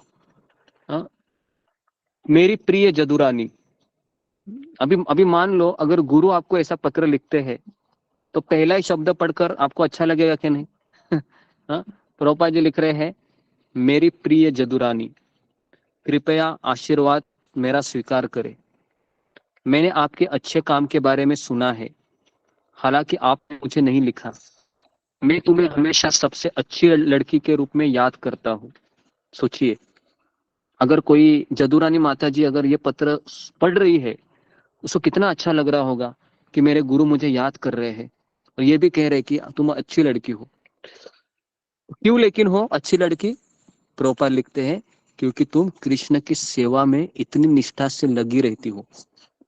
प्रभुपाद ये भी क्लैरिफाई करते हैं, केवल ऐसा ही नहीं अंधेरे में मार देते थे। प्रभुपाद बोलते तुम इसलिए अच्छी हो, तुम इसलिए मैं तुमको याद कर रहा हूँ क्योंकि तुम किसकी सेवा में लगी हो? तुम कृष्ण की सेवा में लगी। मुझे यकीन है कि कृष्ण आप पर प्रसन्न है और वे आपको अपना आशीर्वाद देंगे। बेहतर होगा कि आप कृष्ण को अपने पति के रूप में स्वीकार कर ले और वह कभी बेवफा नहीं होंगे या कभी आपको धोखा नहीं देंगे। सांसारिक पति पत्नी कभी भी एक दूसरे से सहमत नहीं होते, क्योंकि भौतिक जगत में रिश्ते शरीर के आधार पर होते हैं, जो मूलतः मिथ्या है। तो देखिए, एक्चुअली जदुरानी माता जी के पति से कुछ अनबन हुई थी और जदुरानी माता जी हमेशा दुखी रहती थी, तो इसलिए प्रभुपाद ने उनको कहा कि तुम कृष्ण को पति के रूप में स्वीकार करो, क्योंकि कृष्ण कभी धोखा नहीं देते हैं। ऐसी स्थिति में हम झूठे अस्तित्व के मंच पर असली चीज कैसे प्राप्त कर सकते हैं? इसलिए आपने आप को 24 घंटे कृष्ण की सेवा में समर्पित करें और देखें कि आप इस तरह से कैसे खुश अनुभव करती हो। तुम बहुत अच्छी लड़की हो, क्योंकि मैंने तुम्हें काम करते समय मंत्र उच्चारण करते हुए सुना है। देखिए, प्रभुपाद इतना मतलब अपने शिष्य को ऑब्जर्व करते थे, है ना। यह बहुत अच्छा है और कृष्ण आपको अधिक से अधिक ज्ञान प्रदान करेंगे। मैं हमेशा प्रार्थना करता हूँ कि आप हमारे प्रभु की कृपा से खुश रहे। मुझे आपकी बात सुनकर खुशी होगी। आपका सदैव शुभ चिंतक, ऐसी भक्ति वेदांत स्वामी। ठीक है, तो मैंने ये एक पत्र आपको पढ़ के सुनाया। कैसा लगा आपको ये पत्र, है ना। एक प्रभुपाद जी ने, बहुत अच्छा बहुत अच्छा है गुरुजी। सुंदर था। तो इसमें आप देख रहे हो कि प्रभुपाद जी अपने शिष्य को, उस पत्र में आप देखोगे तो उसको कितना इमोशनल सपोर्ट मिला होगा जदुरानी माता जी को। क्योंकि उसमें पहला लिखा था कि मैं याद करता हूँ तुमको, ये पहला था। वो सुनकर, और पहला क्या था, मेरी प्रिय जदुरानी, है ना, ये पहला था, प्रिय जदुरानी। उसको लगा रहे मैं प्रभुपाद की प्रिय हूँ उसके बाद ही उसको लगा कि मैं, प्रभुपाद जी कहते हैं कि मैं तुमको याद करता हूँ क्योंकि तुम कृष्ण की सेवा में लगी हो। और फिर प्रभुपाद जी ये भी जानते थे कि तुम्हारी हृदय की व्यथा क्या है, कि तुमको पति ने छोड़ दिया है तुमको, तो कहा कि कोई बात नहीं, तुम कृष्ण को पति के रूप में स्वीकार करो। तो इस तरीके से फिर कहते हैं कि तुम सेवा करती रहो, कृष्ण तुम्हारे ऊपर प्रसन्न होंगे, है ना। और फिर कहते हैं कि तुम्हारे शुभ चिंतक, योर एवर वेल विशर, ऐसी भक्ति वेदांत स्वामी। आपको पता है क्या, जदुरानी माता जी ना ये रोज पत्र पढ़ती थी जो उसको लिखा था। समझ में आ रहा है कैसे ये प्रेम बढ़ता है ना, मल्टीप्लाई होता है। तो रोज वो पत्र पढ़ती थी, रोज रोज रोज रोज रोज रोज, आज भी पढ़ती होगी, क्योंकि खास स्पेशली प्रभुपाद ने उसको लिखा हुआ है वो। और जब जब वो पढ़ती थी तब उसको कौन याद आते होंगे, उसको अपने गुरु प्रभुपाद जी याद आते होंगे, है ना, है ना। तो जी, तो ये मैं आपको बताना चाह रहा था कि प्रभुपाद ने कैसे अपने शिष्य को मेंटेन किया, है ना। ऐसा नहीं कि केवल प्रवचन ही दिए, है ना, ये करो वो करो, ये करना चाहिए वो करना चाहिए, नहीं, समय दिया, उनके पत्र के उत्तर दिए, इत्यादि इत्यादि। Okay, next. अभी मैं पत्र आपको, अगला पत्र हम लेंगे किसी, अभी मैं प्रभु जी का महाराज का पत्र लेता हूँ, है ना जी। तो उसमें देखिए अभी क्या क्या कहते हैं, क्योंकि हर एक व्यक्ति के लिए प्रभुपाद जी अलग अलग तरीके से व्यवहार करते थे। अच्युतानंद, ओके, जनार्दन, ब्रह्मानंद, ओके, ब्रह्मानंद, सैन फ्रांसिस्को, ओके, ब्रह्मानंद, सबको दिख रहा है लेटर? 25 जनवरी जी गुरुजी। जी। तो 25 जनवरी 1967, मेरे प्रिय ब्रह्मानंद, मुझे आपका 21वें डेट का पत्र प्राप्त हुआ और कल मुझे 5 टेप अच्छी स्थिति में प्राप्त हुई है, जिसमें से मैंने 2 टेप विधिवत रिकॉर्ड करके आज भेज दिए हैं। जब तक मैं यहाँ हूँ आपको प्रतिदिन 2 टेप विधिवत रिकॉर्ड करके भेजता रहूंगा और इसी प्रकार आप भी मुझे प्रतिदिन 2 टेप भेजेंगे ताकि कोई कठिनाई नहीं। सैन फ्रांसिस्को आते समय मैंने कीर्तनानंद और गर्ग मुनि दोनों को एक टेप रील भारत भेजने की सलाह दी। उसे विधिवत पैक किया गया है और इस प्रकार लिखा गया है कि राधा रमन दास ब्रह्मचारी गौड़ीय संघ, मैं यह जानते हुए कि बहुत उत्सुक हूँ कि क्या यह रील पहले ही हवाई डाक से भेजी जा चुकी है। जय हो गया बाबा। तो किसी का माइक चालू है, माइक को बंद कीजिए। नारायण कोड़े। ओके, तो इस तरीके से ये जो पत्र है इसमें प्रभुपाद ये भी लिखते हैं कि यहाँ सब कुछ ठीक चल रहा है, 4 भक्तों को दीक्षा दी गई है और 2 भक्तों का विवाह कराया गया है। प्रभुपाद जी दीक्षा भी देते थे, शादी भी कराते थे। विवाह समारोह के दिन असाधारण सभाएं हुई, कम से कम 150, और उन सभी को प्रसाद वितरित किया गया। श्रीमान रणछोड़ ने कुछ लड़कियों की सहायता से कचौरी, समोसा, इस्कॉन बॉल्स मतलब पता है क्या है आपको? ISKCON ball, gulab jamun. हाँ gulab jamun, very good. ISKCON balls, पूरी, चटनी आदि तैयार की और कई फल भी थे। सभी मेहमानों ने बहुत अच्छे से प्रसाद का आनंद लिया। आरंभ करने वाले व्यक्ति इस प्रकार है। श्री हरिदास ब्रह्मचारी, इनको दीक्षा दिया है 4 लोगों को। हार्वे कोहेन इनका नाम था, इनका नाम दिया हरिदास ब्रह्मचारी। दूसरा था सैम, उनको नाम दिया श्यामदर अधिकारी। तीसरा था श्रीमती मेलोडी, मालती देवी इनकी पत्नी। और चौथी मिस होप, इनका नाम दिया श्रीमती हर्षा देवी। सुबह की कक्षा में 25 से कम विद्यार्थी नहीं होते और शाम को 30 से 50 विद्यार्थी होते, और मुझे लगता है कि वे धीरे धीरे इस दर्शन को गंभीरता से समझ रहे हैं। श्रीमान मुकुंद दास के विचार में समाज के लिए लगभग 60 एकड़ भूमि है। वह हमारा सामुदायिक शिविर आयोजित करना चाहता है। कृपया इस पत्र का बिंदुवार उत्तर दे और मुझे घर खरीदने की बातचीत की प्रगति के बारे में बताएं। आशा है कि मेरी अनुपस्थिति के बावजूद आप अधिक उत्साह के साथ अच्छा प्रदर्शन कर रहे होंगे। कृपया जदुरानी का ख्याल रखें ताकि उनकी पेंटिंग का काम बहुत अच्छे से चल सके। उन्हें बड़ी जिम्मेदारी सौंपी गई है, मेरे अगले में और अधिक में। मैं आप सभी के प्रति अपने सच्चे आशीर्वाद के साथ हूँ। आपका सदैव शुभचिंतक, एसी भक्तिवेदांत स्वामी। तो अभी इस पत्र में हमने ये देखा कि प्रभुपाद जी अपनी सारी गतिविधियां शेयर करते थे अपने शिष्यों से, जो उनकी सेवा करते थे, कि मैं ये कर रहा हूँ, है ना, आप मुझे ये भेज देना, इस तरीके से। और फिर साथ साथ ये भी कहते थे कि जदुरानी का ख्याल रखना, क्योंकि जितने भी आप कृष्ण किताब में या भगवत गीता की किताब में आप भगवान कृष्ण के जो ड्राइंग देखते हैं ना, देखते हैं कि नहीं आप भागवत के पन्नों में, कृष्ण किताब में, तो पता है वो किन्होंने ड्रॉ किए हैं? वो जदुरानी ने ड्रॉ किए सारे, जदुरानी माता जी, है ना। तो आपको क्या लगता है कि अपने आप प्रकट हुए क्या ये ड्राइंग?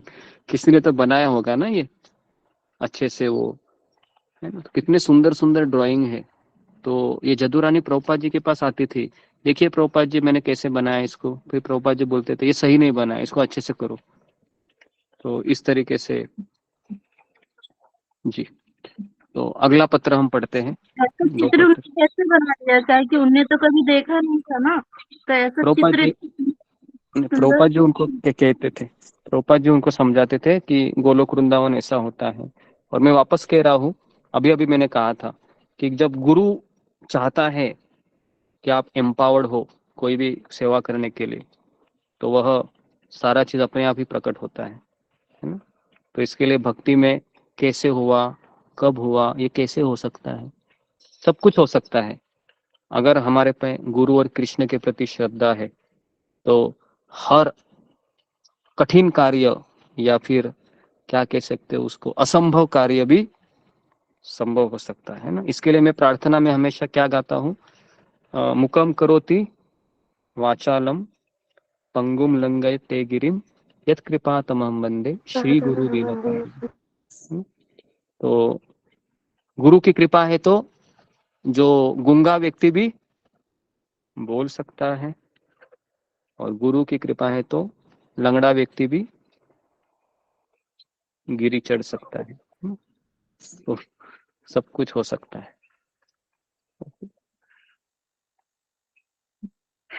ओके, उसके पश्चात अभी मैं वापस कुछ पत्र को पढ़ रहा हूँ। अच्युतानंद।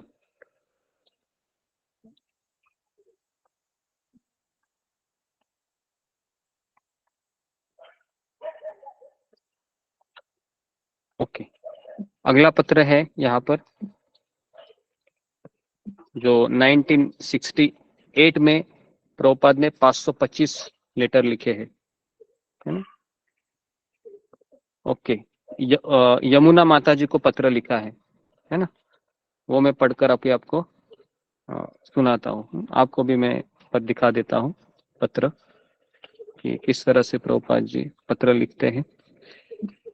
ओके, तो यहाँ पर पत्र है यमुना माता जी और हरिशा रानी, 15 जनवरी 1968, लॉस एंजलिस।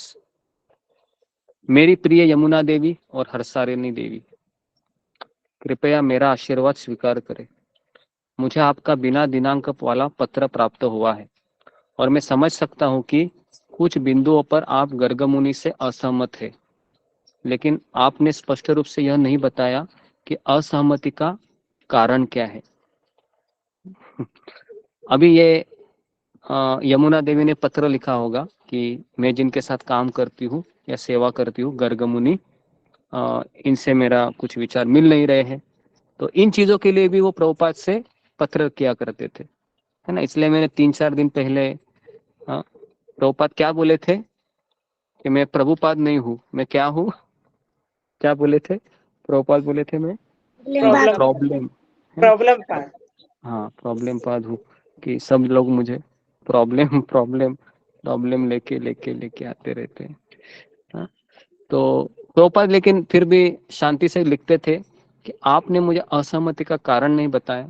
यहाँ तक मैं जानता हूँ कि गर्ग मुनि की गतिविधियों को अध्यक्ष जयानंद द्वारा अनुमोदित किया जाता है। मतलब मंदिर के अध्यक्ष होते हैं जयानंद प्रभु। यहाँ तक कि गर्ग मुनि को जानता हूं मैं, उनमें व्यापारिक चातुर्यता है, लेकिन उनका उद्देश्य समाज को आर्थिक रूप से मदद करना है। वो जो कुछ भी करता है अपने निजी हित के लिए नहीं, बल्कि समाज के लिए करता है, कृष्ण भावना के लिए करता है। यदि आपकी कोई इसमें शिकायत है तो कृपया मुझे बताएं, लेकिन अपने गुरु भाई और अपने गुरु बहनों के साथ किसी भी प्रकार की असहमति से परेशान न हो। देखिए प्रभुपाद जी कितना अच्छा समझाते हैं कि अपने गुरु भाई और गुरु बहनों से आप कभी परेशान ना हो। प्रत्येक व्यक्ति एक जीवात्मा, एक व्यक्तिगत आत्मा है, और इस तरह से दूसरे के साथ हमारे व्यवहार में असहमति काफी संभव है, लेकिन हमें हित के लिए केंद्रीय बिंदु पर विचार करना चाहिए। तुम दोनों बहुत बुद्धिमान हो, शांत लड़कियां हो, और मुझे तुम्हारे बारे में अच्छा अंदाजा है। किसी भी समय असहयोग का रवैया न अपनाएं, क्योंकि हो सकता है कि आप दूसरे के दृष्टिकोण से सहमत ना हो। मैंने एक नए भक्त जीवाणु द्वारा रचित घटनाओं के बारे में सुना है। वह एक पागल आदमी प्रतीत होता है। उसे पहले नहीं करनी चाहिए थी, लेकिन मैंने उसे सुधारने का मौका दिया। अगली बार मैं इसे किसी व्यक्ति को आरंभ नहीं करने जा रहा हूं जो कम से कम 3 महीने से हमारी कक्षाओं में शामिल नहीं हुआ है। तो प्रभुपाद यहाँ पर एक उदाहरण दे रहे, एक जीवाणु का, जिनको प्रभुपाद ने दीक्षा दी। पहले प्रभुपाद पता है कैसे दीक्षा देते थे? मैं आपको बता रहा हूँ, अभी सुनिए। अगर कोई मंदिर में आता था और सेवा करता था और फिर क्लासेस में बैठता था और हाथ में माला लेता था, और ऐसा मान लो 15 दिन करेगा ना, 1 हफ्ता 15 दिन, तो प्रभुपाद उसको क्या करते थे? दीक्षा देते थे, है ना। तो अगर आज ऐसा होता था तो, है ना, आप सब लोग दीक्षित हो जाते थे, बराबर कि नहीं? तो 15 दिन अगर कोई पुराना भक्त है तो उसको दीक्षा मिल जाती थी प्रभुपाद से, है ना। लेकिन प्रभुपाद कहते थे कि मैंने एक व्यक्ति को दीक्षा दी थी, इसे रूप, उसका नाम था, क्या नाम हमने पढ़ा था उसका? जीवानुग, है ना, जीव अनुग। तो प्रभुपाद कहते पागल आदमी था वो, है ना। तो अभी प्रभुपाद ने कहा कि मैं 3 महीने के बाद दीक्षा दूंगा। अभी 15 दिन ये मेरा अभी स्टैंडर्ड में थोड़ा सा प्रभुपाद ने बढ़ाया, 3 महीने किया, है ना। तो प्रभुपाद जी थे तभी 3 महीने में, 6 महीने में, या फिर मान लो आप अफ्रीका के किसी केंद्र में काम कर रहे हो तो वहाँ के मंदिर के अध्यक्ष प्रभुपाद को पत्र लिखते थे कि यहाँ पर ऐसे 3 माता जी, 2 प्रभु जी हमेशा सेवा करने के लिए आते हैं, माला करते हैं, तो आप उनको दीक्षा दे सकते हैं क्या? तो फिर प्रभुपाद कहते हैं हाँ, मैं उनको दीक्षा दूंगा, ये उनके नाम है, मैं तुलसी माला है पत्र के द्वारा भेज रहा हूँ और आप इनको कंठी माला पहनाइए, स्वीकार कीजिए और इनको ये नाम दे दीजिए। तो इस तरीके से प्रभुपाद ने 5 से 6 हजार भक्तों को दीक्षा दिया उस समय, क्योंकि प्रभुपाद बहुत व्यस्त होते थे, तो काफी बार प्रभुपाद व्यक्तिगत रूप से दीक्षा नहीं देते थे, प्रभुपाद ये पत्र के द्वारा ही दीक्षा देते थे। ओके, तो जी, तो इस तरीके से प्रभुपाद कह रहे थे कि यमुना, तुम्हारे पति तुम्हारी भारत जाने की योजना मुझे स्वीकृत है, मैं तो बस उस स्थान की प्रतीक्षा कर रहा हूँ जहाँ तुम रहोगे। मैंने यह बात पहले गुरुदास को बता दी है और हमें कम से कम 1 दर्जन छात्रों को भारत जाने और कम से कम 6 महीने तक वहाँ रहने और हमें उसको प्रशिक्षित होने की आवश्यकता होगी। देखिए, तो प्रभुपाद कहते हैं कि कृष्ण भावना में प्रशिक्षण होना बहुत जरूरी है।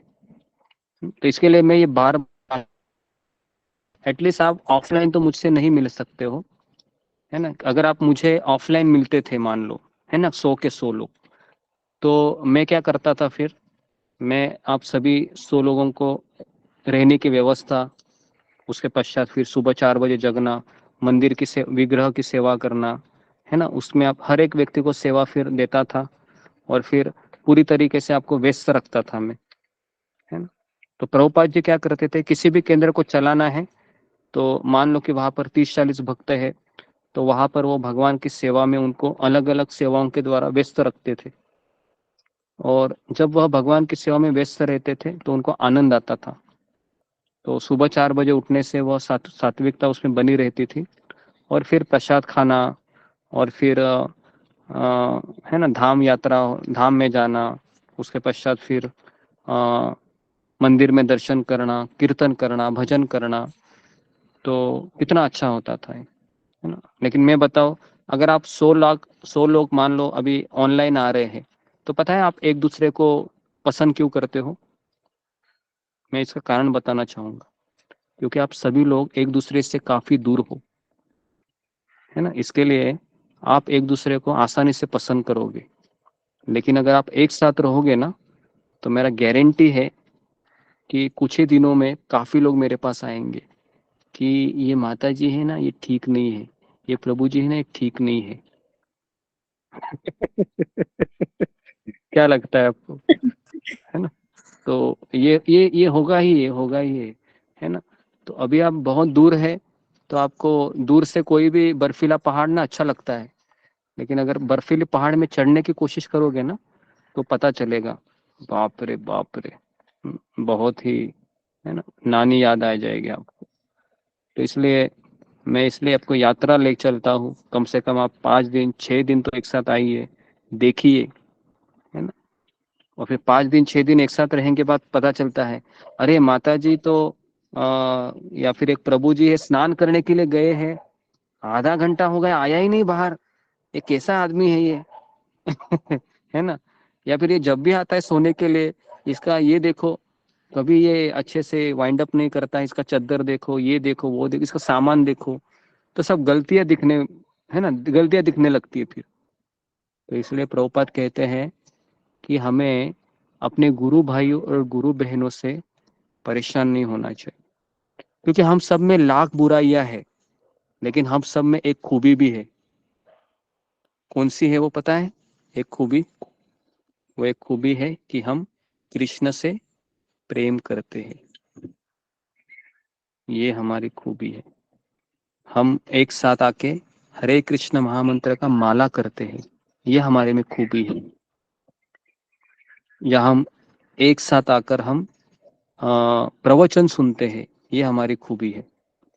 तो इसलिए भक्ति में मार्गदर्शन मिलते रहना बहुत आवश्यक है। नहीं तो कई बार जिनको मार्गदर्शन नहीं मिलता है, वो लोग ये सोचते हैं इस्कॉन में आके या सत्संग में आके, अरे यहाँ पर भी ऐसे ही होता है, और मेरे जो मैं जॉब करता हूँ या जॉब करती हूँ वहां पर भी ऐसे ही होता है। तो फायदा क्या है तुम्हारे सत्संग में आके? हाँ, लेकिन वो समझ नहीं रहा है। वहां पर जो हो रहा है वो सब सांसारिक चीजें हैं।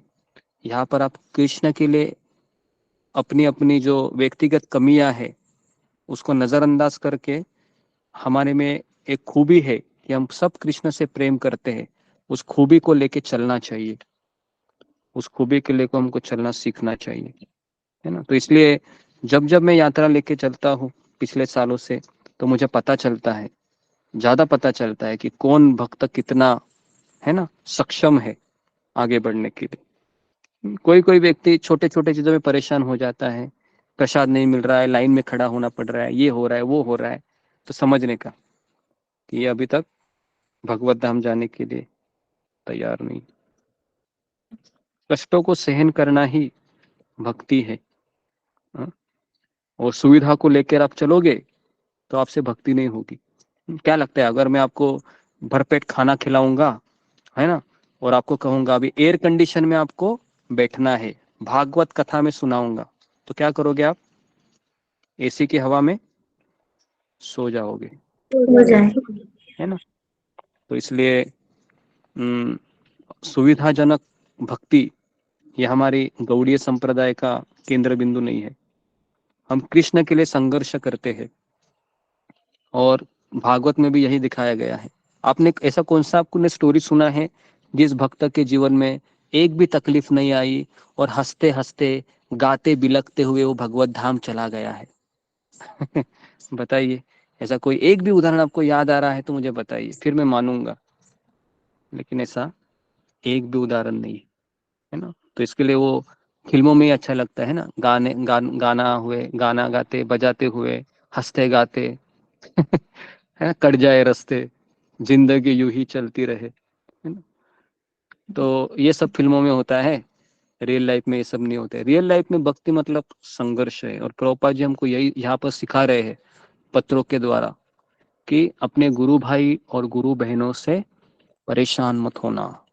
और आप लोग भले ही ऑनलाइन आ रहे हैं, लेकिन मैं वापस बता रहा हूँ, जब तक आप भक्तों के साथ नहीं आते हैं, और जब तक आप भक्तों के साथ मिलकर सेवा नहीं करते हैं, ये मैंने यहाँ पर देखा था ऋषिकेश यात्रा में।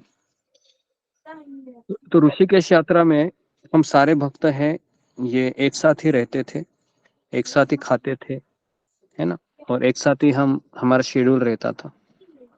तो ऋषिकेश यात्रा में जो भी 15-20 लोग आए थे, कुछ समय रहे थे, लेकिन सब में सहयोग का भाव था।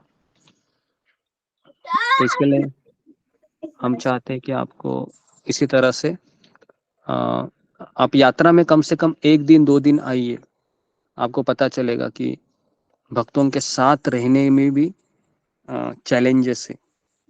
मतलब क्योंकि हमारे में भी कमियां हैं, हम लोग सब साधक हैं, हम लोग एक दूसरे के साथ एडजस्ट। इसलिए अगर मैं मान लो कि आप लोगों को अगर किसी आश्रम में भी, है ना, फिट करता हूँ, है ना, 70-80 लोगों को मान लो, और आपको कहो कि अभी आपको एक साथ ठाकुर जी की सेवा करनी है, और अगर मैं वहां पर रहूंगा अभी, तो पता है क्या, हर दिन मेरा भजन नहीं होगा वहां पर।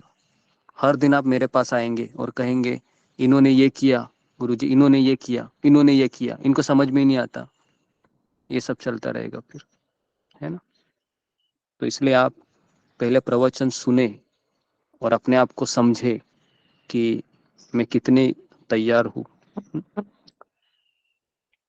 तो जी, तो इस तरीके से प्रभुपाद लिखते हैं कि शारीरिक और मानसिक रूप से हम कभी कभी परेशान हो सकते हैं, लेकिन आध्यात्मिक मंच पर हमें सीना तान कर खड़ा होना होगा।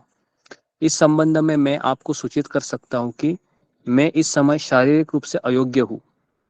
मेरे कानों में हमेशा एक गूंजती हुई आवाज आती रहती है, मैं रात को ठीक से सो नहीं पाता। प्रभुपाद लिखते हैं, फिर भी मैं काम कर रहा हूँ, क्योंकि मैं आध्यात्मिक स्तर पर अपनी स्थिति में रहने की कोशिश करता हूँ। मुझे आशा है कि आप मुझे सही ढंग से समझने का प्रयास करेंगे और आवश्यक कदम उठाएंगे। आशा है कि आप अच्छे होंगे। आपका सदैव शुभचिंतक, ऐसी भक्ति वेदांत स्वामी। तो ये लेटर खत्म होता है। तो प्रभुपाद जी ये भी लिखते थे कि आशा है कि आप मेरी बातों को समझते होंगे क्योंकि कभी कभी शिष्य है वो गुरु के मूड को ही नहीं समझ पाता है कि गुरु क्या बताना चाह रहा है। इसके लिए प्रभुपाद जी जब इस धरा से जा रहे थे तो उन्होंने अपने सारे शिष्यों को बुलाया और कहा कि अगर आपको मुझसे प्रेम है, अगर आप मुझसे प्रेम करते हो, प्रभुपाद ने कहा, तो आप एक दूसरे के प्रति सहयोग की भावना रखेंगे। और अगर आप जिस दिन आपस में आप झगड़ा करेंगे, समझने का कि आप मुझसे प्रेम नहीं करते। तो इसलिए हमारे सत्संग में ये चीज मैं कदापि सहन नहीं कर सकता हूँ कि एक भक्त दूसरे भक्त की बुराई करे या दूसरा भक्त है वह किसी छोटी चीज के लिए उसका है ना एक दूसरे के साथ उसका डिस्कशन करे। तो ये बहुत ही गलत व्यवहार होता है ना। तो इसलिए मैंने कल जो जन्माष्टमी का लेक्चर लिया उसको बार बार आप सुनिए। उसमें मैंने इस चीज को हाईलाइट किया है कि देवकी मैया को और वसुदेव जी को अधिकार था कि वो भगवान को कहे कि मेरे साथ ये क्या हो रहा है, मेरे 6 पुत्र मारे गए, मेरे साथ ये क्या हो रहा है, मैं अंधेरी कोठड़ी में रह रहा हूँ या मैं रह रही हूँ। और कृष्ण तुम तो कह रहे हो कि आओगे, लेकिन तुम्हारा तो कुछ पता ही नहीं है, मेरे 6 पुत्र तो मर गए, मैं क्या करूँ। और ना उसने अपने भावनाओं को व्यक्त किया देवकी वसुदेव जी ने, वो बस कृष्ण की राह देख रहे थे। तो इसलिए हम भक्त, अगर हम अपने आप को भक्त समझते हैं या साधक भी समझते हैं तो एक चीज याद रखिए कि हमें कभी कंप्लेंट नहीं करनी चाहिए, हमें कभी तकरार नहीं करनी चाहिए आध्यात्मिक जीवन में। अगर आपको दिखाई भी दे रहा है तो समझने का कि मेरे अंदर ही इतने दुर्गुण है कि एक चीज देखकर मैं उसके बारे में केवल नकारात्मक चिंतन करता हूँ। तो हमें एक तितली की तरह बनना चाहिए जो खूबसूरत खूबसूरत फूलों के ऊपर बैठकर उसका आस्वादन करती है, ना कि मक्खी की तरह। अगर आप गार्डन में जाओगे ना, बगीचे में, तो आपको मक्खी भी दिखेगी और तितली भी दिखेगी, लेकिन मक्खी कहाँ बैठती है? मक्खी गंदगी हमेशा पर। गंदगी पर बैठती है और तितली है वह हमेशा फूलों पर बैठती है। तो आपको क्या बनना है अपने जीवन में? तितली। तितली जी, तितली बनना है ना। तो ओके, तो इस तरीके से और एक पत्र आपको सुनाऊं या यहाँ पर रुकूं, क्या लगता है आपको? अगर आप जिस समय भी हो गया है सुनाइए गुरुजी, सुनाइए। एक पत्र सुनाता हूँ मैं। जी सुनाइए गुरुजी।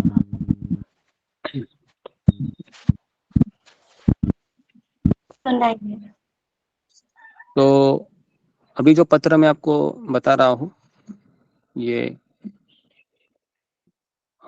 1977 का मैं आपको है ना एकदम लास्ट पत्र में आपको सुनाता हूँ ताकि आपको उसमें और प्रभुपाद के इमोशन पता चलेंगे। 77 ओके, 77 नहीं आ रहा।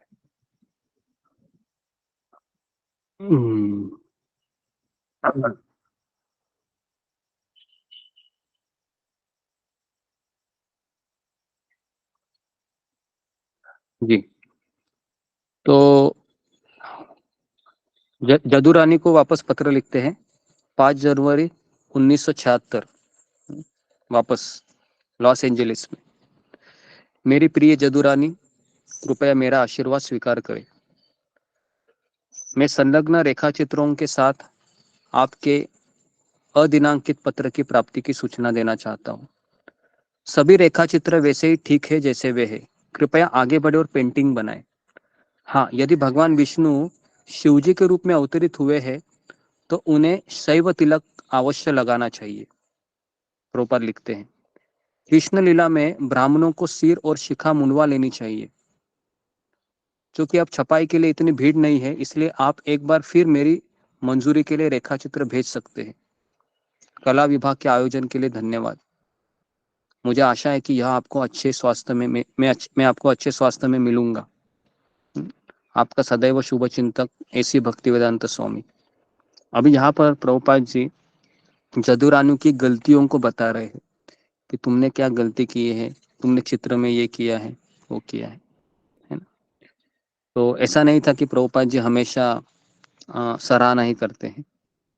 तो मैंने एक बार आपको बताया था कि एक बार गुरुदास प्रभु, यमुना माता जी है, वो दोनों कृष्ण बलराम मंदिर के कंस्ट्रक्शन में लगे हुए थे और मंदिर के कंस्ट्रक्शन में बहुत डिले हुआ था। कभी कभी सीमेंट ही लोग चोरी करके ले जाते थे, मजदूर लोग काम नहीं करते थे। और प्रभुपाद जी एक दिन आ गए और इतना गुस्सा हुए, क्या चल रहा है ये, हाँ तुम वृंदावन में रह रहे हो और आलसी बने हो, काम क्यों रुका है मंदिर का, क्यों नहीं करते हो, सीमेंट की बोरियां देखो, गिनो अच्छे से, ये पैसा कृष्ण का है। ऐसे जोर जोर से चिल्लाते हैं। तो गुरुदास प्रभु, यमुना माता जी गुरुदास प्रभु कहते हैं कि प्रभुपाद जी का ऐसा उग्र स्वरूप में कभी देखा नहीं मैं, है ना। प्रभुपाद जी ऐसा उग्र स्वरूप के भी होते थे, है ना। तो फिर कहते थे कि गुरुदास प्रभु एक बार आए और कहा कि प्रभुपाद जी मैं चाहता हूँ कि मैं मैनेजमेंट पोजीशन से मैं निकलना चाहता हूँ, क्योंकि मुझे बहुत सिर दर्द हो रहा है, मैं मेरा जपा भी नहीं कर पा रहा हूँ अच्छे से। प्रभुपाद कहे कि कृष्ण के लिए सिर दर्द लेना यही भक्ति है, तो इसके लिए छोड़ो मत, कंटिन्यू करो। क्या बोले प्रभुपाद, कृष्ण के लिए सर दर्द लेना यही भक्ति है। तो सर दर्द हुआ अगर भक्ति में, तो पीछे नहीं हटना चाहिए, है ना। थोड़ा सा बाम बीम लगाइए और वापस खड़े हो जाइए, लेकिन छोड़ना नहीं है, क्योंकि कृष्ण के लिए सर दर्द लेना ही भक्ति है। अगर आप कृष्ण के लिए सर दर्द नहीं लेंगे तो किसके लिए सर दर्द लेंगे फिर, परिवार के लिए, समाज के लिए, है ना। सिर दर्द तो होना ही है। क्या लगता है आपको, सिर दर्द नहीं होगा? होगा सिर दर्द, यहाँ नहीं तो वहां, वहां नहीं तो दूसरी जगह। तो ओके, और एक दूसरा प्रसंग मैं आपको बताता हूँ। प्रभुपाद जी कभी कभी इतने भड़क जाते हैं। तो एक बार भक्ति तीर्थ महाराज है, वो बहुत अच्छे से किताब वितरण करते थे, हमेशा इतना अच्छा कि टॉप के वो किताब वितरण थे। तो एक बार तमाल कृष्ण महाराज है, वह प्रभुपाद के सामने गए और उन्होंने भक्ति तीर्थ महाराज की जितना भी उन्होंने किताब का वितरण किया था सब सुनाने लगे। और वहां पर भक्ति तीर्थ महाराज भी थे और तमाल कृष्ण महाराज है, वह भक्ति तीर्थ महाराज का नाम लेके कह रहे थे कि इन्होंने इतनी भागवतम सेट डिस्ट्रीब्यूट की, इन्होंने इतने भगवत गीता का पुस्तक वितरण किए। तो प्रभुपाद जी जोर से भड़क गए। प्रभुपाद ने की बोले कि Krishna is a doer, Krishna is a doer, he is not a doer. इतना जोर से भड़क गए कि तमाल कृष्ण महाराज बोले भक्ति तीर्थ महाराज को, तुम यहाँ से चले जाओ भी। तो प्रभुपाद जी गुस्सा भी होते थे, क्योंकि प्रभुपाद जी चाहते थे कि भले ही ये हमने किया है, लेकिन इसका श्रेय किसको देना चाहिए हमें, इसका श्रेय हमें कृष्ण को देना चाहिए। तो प्रभुपाद जी ये भी सिखाना चाहते थे, है ना। तो जितना ऐसा नहीं है कि प्रभुपाद जी करुणामय है, लेकिन अगर पिता और माता अपने पुत्र के प्रति जोर से डांटते हैं, क्या ये उनकी करुणा का एक प्रदर्शन है या उनकी शत्रुता का प्रदर्शन है? बताइए। करुणा का प्रदर्शन है ना। तो इसलिए हमें कभी भी हमें उस वाणी के ऊपर ध्यान नहीं देना चाहिए। हमें इस चीज पे ध्यान देना चाहिए कि डाटा उसी व्यक्ति को जाता है जो व्यक्ति उसके बारे में सोचता है। तो इसलिए आध्यात्मिक जीवन में डांट मिलना ये सबसे बड़ा आशीर्वाद माना जाता है। तो ये आज हम शिल प्रभुपाद का ये जो आविर्भाव दिन है, इसके ऊपर हम इसी के ऊपर चिंतन करेंगे। और शिल प्रभुपाद का जो समर्पण है अपने शिष्यों के प्रति हो, और अपनी जो व्यथा है, जो उन्होंने अमेरिका में पहली बार प्रवेश करते हैं और उस किताब उसको लिखते हैं वह कि मैं अमेरिका में आया हूँ, भगवान कृष्ण की क्या योजना है मुझे पता नहीं है, कृष्ण ने मुझे यहाँ पर क्यों लाया है, लेकिन जरूर कृष्ण की कुछ योजना होगी, इसके लिए कृष्ण आपने मुझे यहाँ लाया है। फिर प्रभुपाद लिखते हैं कि आपको जैसे मुझे नचाना है आप मुझे नचाइए, मैं तो आपके हाथ की कठपुतली हूँ।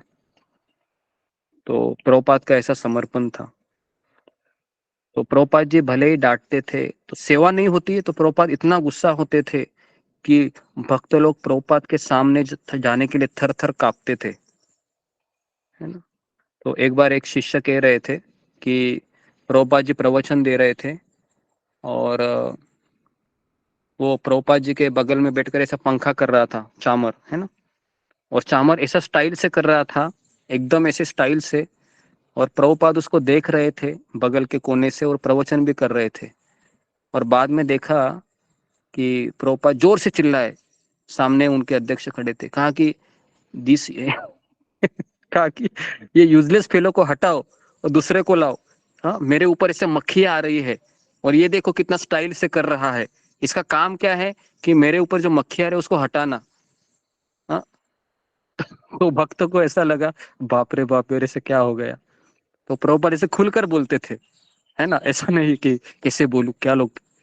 उसके बाद फिर दूसरा भक्त आ गया, तो दूसरा भक्त भी फिर ऐसे चामर अच्छे से करने लगा। फिर प्रभुपाद ने उसको स्माइल दिया, ऐसा कहा वेरी गुड वेरी गुड।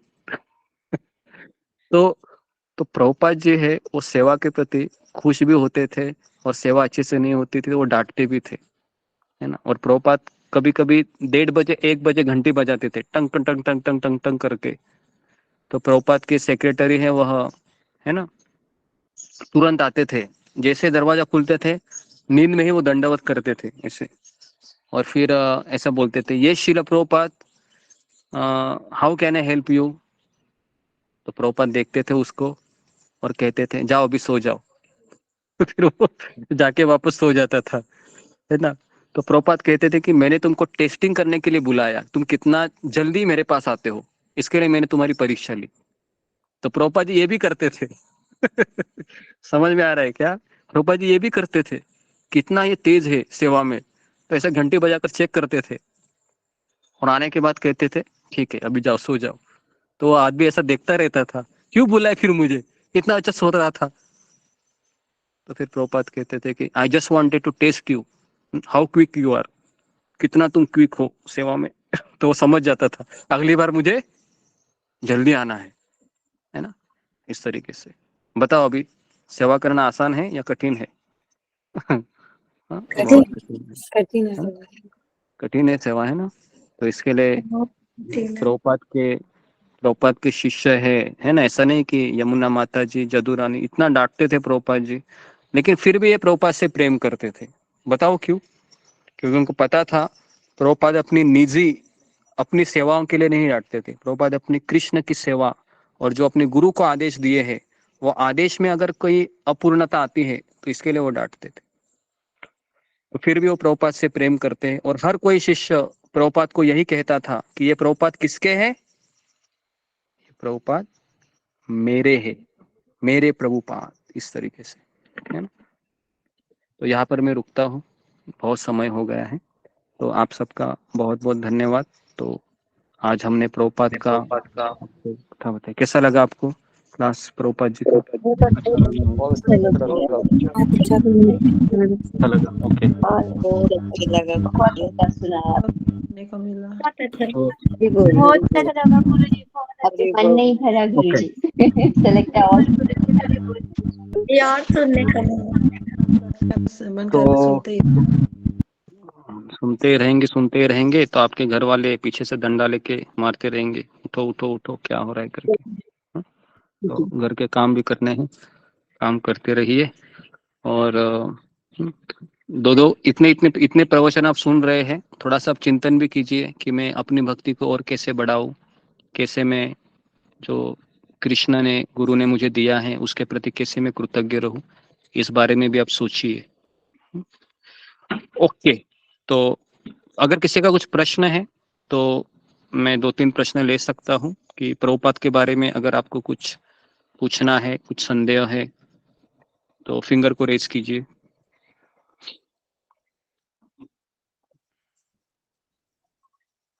देवी मंडल। दंडवत प्रणाम गुरु जी, सभी भक्तों को दंडवत प्रणाम। हरे कृष्णा गुरु जी। प्रभु प्रणाम। हाँ बोलिए। प्रभुपाद जी हिंदी में प्रवचन नहीं देते थे, नहीं आता उनको हिंदी आता प्रभुपाद था? के प्रभुपाद के हिंदी में काफी प्रवचन है, कम से कम 100 प्रवचन है हिंदी में। यूट्यूब में अगर आप डालोगे ना प्रभुपाद हिंदी प्रवचन, तो प्रभुपाद जी का एक प्रवचन मैंने सुना था हिंदी में। ऐसे वो जोर से चिल्लाते हैं कि कहते कि तुम लोग हैं वह कृष्ण के नाम पे धंधा करते हुए बैठे हैं। ऐसा सीधा प्रभुपाद बोलते हैं उनको। तुम लोग केवल डोनेशन कलेक्शन करने के पीछे लगे रहते हैं और तुम्हारा कुछ काम नहीं है, तुम लोगों को ठगते हो। ऐसे ऐसा ऐसा एक लेक्चर है प्रभुपाद जी का। ऐसा प्रभुपाद इतना हेवी बोलते थे हिंदी भी। और हिंदी बोलते थे ना प्रभुपाद जी तो इतना सुंदर लगता है। तो मैंने काफी प्रभुपाद जी के हिंदी में प्रवचन भी सुने हैं। तो अगर आपको हिंदी प्रवचन सुनने हैं तो यूट्यूब में काफी अवेलेबल है प्रभुपाद जी के हिंदी के प्रवचन। ठीक है, तो उसको आप सुनिए। ओके, जी गुरु जी। नेक्स्ट काजल शर्मा। हरे कृष्णा गुरु जी, दंडवत प्रणाम। हरे कृष्ण सभी भक्तों दंडवत प्रणाम।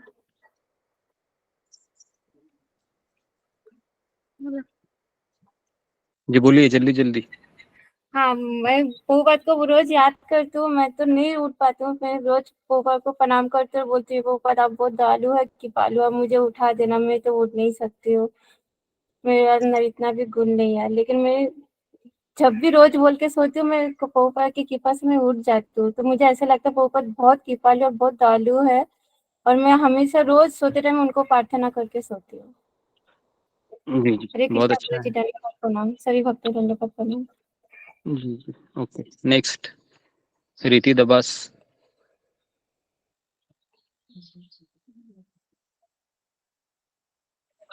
हरे कृष्ण गुरु जी दंडवत प्रणाम। हरे कृष्ण गुरु जी दंडवत जल्दी प्रणाम। जल्दी जल्दी, हाँ हाँ जल्दी जल्दी गुरु बोलो। जी, आज ना एक गलती हो गई प्रभुपाद जी की। वो तस्वीर मेरे हाथ से गिर गई, मैं बहुत परेशान हूँ जब से, क्या करूँ। गलती से एकदम से गिर गई गुरु जी, बहुत ही दुख हो रहा है, जब से मैं बहुत परेशान हूँ। इतनी माफी भी मांग ली, जब अभी कर लिया, लेकिन परेशान हूँ। ओके, तो ऐसी गलतियां हो जाती हैं तो नई नई नई फ्रेम करवा लीजिए। वो टूटी हुई फ्रेम है, वो हम घर में ज्यादा समय नहीं रखते हैं। नहीं ठीक है, प्रभु जी, टूटी नहीं है गुरु जी, टूटी नहीं है, वो बिल्कुल सही है, मतलब गिर गई बस, जस्ट ऐसे ही। हाँ ठीक है, टूटी नहीं गिर है। गई तो थोड़ा सा अलर्ट हो जाइए, है ना। और अपने आप को एक सजा दीजिए, 2-4 माला एक्स्ट्रा कीजिए। ठीक है, ओके। नेक्स्ट सुलेखा। हरे कृष्ण गुरु जी, दंडवत प्रणाम। गुरु जी, 2 बार आपने ऐसा बताया है कि जब कोई सन्यासी गोवर्धन इको पैलेस में जाते हैं तो उनका सम्मान नहीं होता, उनको रहने नहीं दिया जाता, ऐसा क्यों? ये बहुत व्यक्तिगत सवाल है कि पहली बात तो कोई भी मंदिर का कोई भी सन्यासी या ब्रह्मचारी आते हैं तो उनका एक पत्र होता है मंदिर की तरफ से। इस्कॉन एक मैनेजमेंट संस्था है, यहाँ पर एक सब सिस्टम से होता है।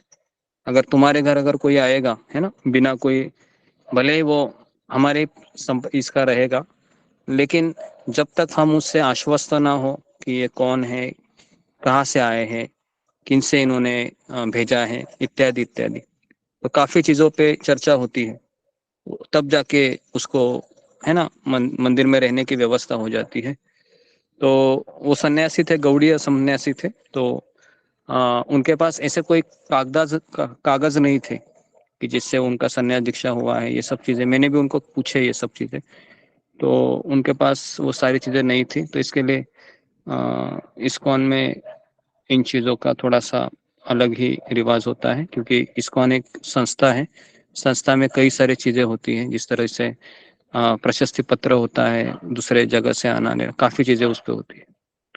ओके, एकता सोमानी, आखिरी हरे क्वेश्चन। कृष्ण गुरु जी दंडवत प्रणाम। गुरु जी, तो गोपाल जी अपने भक्तों के नाम क्यों चेंज करते हैं इसको, मतलब दूसरे क्यों भक्तों रखते हैं? के जी, भक्तों के नाम चेंज करना नहीं था। भगवान एक्चुअली दीक्षा जब होती है तब उसको एक आध्यात्मिक नाम दिया जाता है। तो मैंने कई बार कहा है कि एक व्यक्ति का जन्म 2 बार होता है। एक अपनी माता और पिता से वह जन्म लेता है, माँ के गर्भ से, वो उसका एक कार्मिक जन्म होता है, बस उसका कर्म से वो जन्म लेता है। लेकिन दूसरा होता है कि जब वह आध्यात्मिक गुरु से दीक्षा लेता है तो उसका दोबारा जन्म होता है। शिक्षा लेना और दीक्षा लेना ये दोनों सेम ही है, तो उसका दोबारा जन्म होता है। तो इसके लिए उसको तब समय नाम उसको बदल दिया जाता है। तो इसके लिए माता हमको एक नया शरीर देती है, लेकिन गुरु हमको उस शरीर से मुक्त कराते। तो इसलिए दूसरा जन्म हमारे लिए सबसे महत्वपूर्ण होता है। ओके, तो यहाँ पर मैं रुकता हूँ। आप सबका बहुत बहुत धन्यवाद। हरे कृष्णा कृष्णा कृष्णा हरे हरे, हरे राम हरे राम हरे राम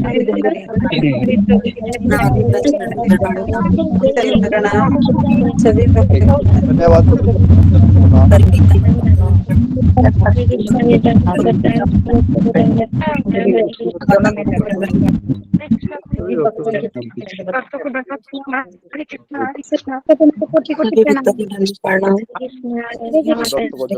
प्रणाम।